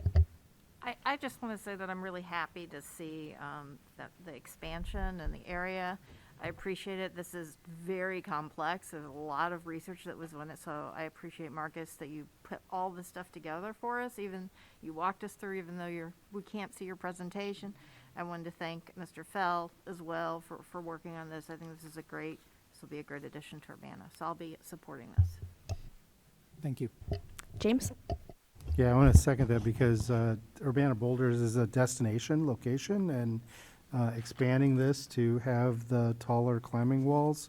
I mean, you only find this kind of resource right now on the campus of the University of Illinois. at the Arc, and so people will come from around the region to utilize this because it's a very popular sport these days, and so I'm glad to see it. Chris? Well, I'm just going to add, I'd like to see a mural on it, so someday, right?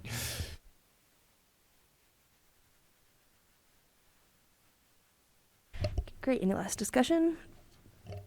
Okay, could we have a roll call, please? Mr. Quisenberry, Yes. Ms. Wilkin, Yes. Mr. Evans, Yes. Ms. Wu. Yes. Thank you, and that ordinance carries. And our last item is council input and communications. If anyone would like to share. Yes, James? Yeah, I just wanted to mention that I had the chance to attend a celebration at with the Silver Hearts Community Incorporated and the Housing Authority of Champaign County in the Urbana Park District at Steer Place for their celebrating their 1-year anniversary of working together. And I brought back a couple of things, one for the mayor and one for me as the council person in that ward. And at a future city council meeting, we'd like to have Giovanna come and present those to us at the meeting. Thanks. Okay, and seeing no other comments, then this meeting is adjourned.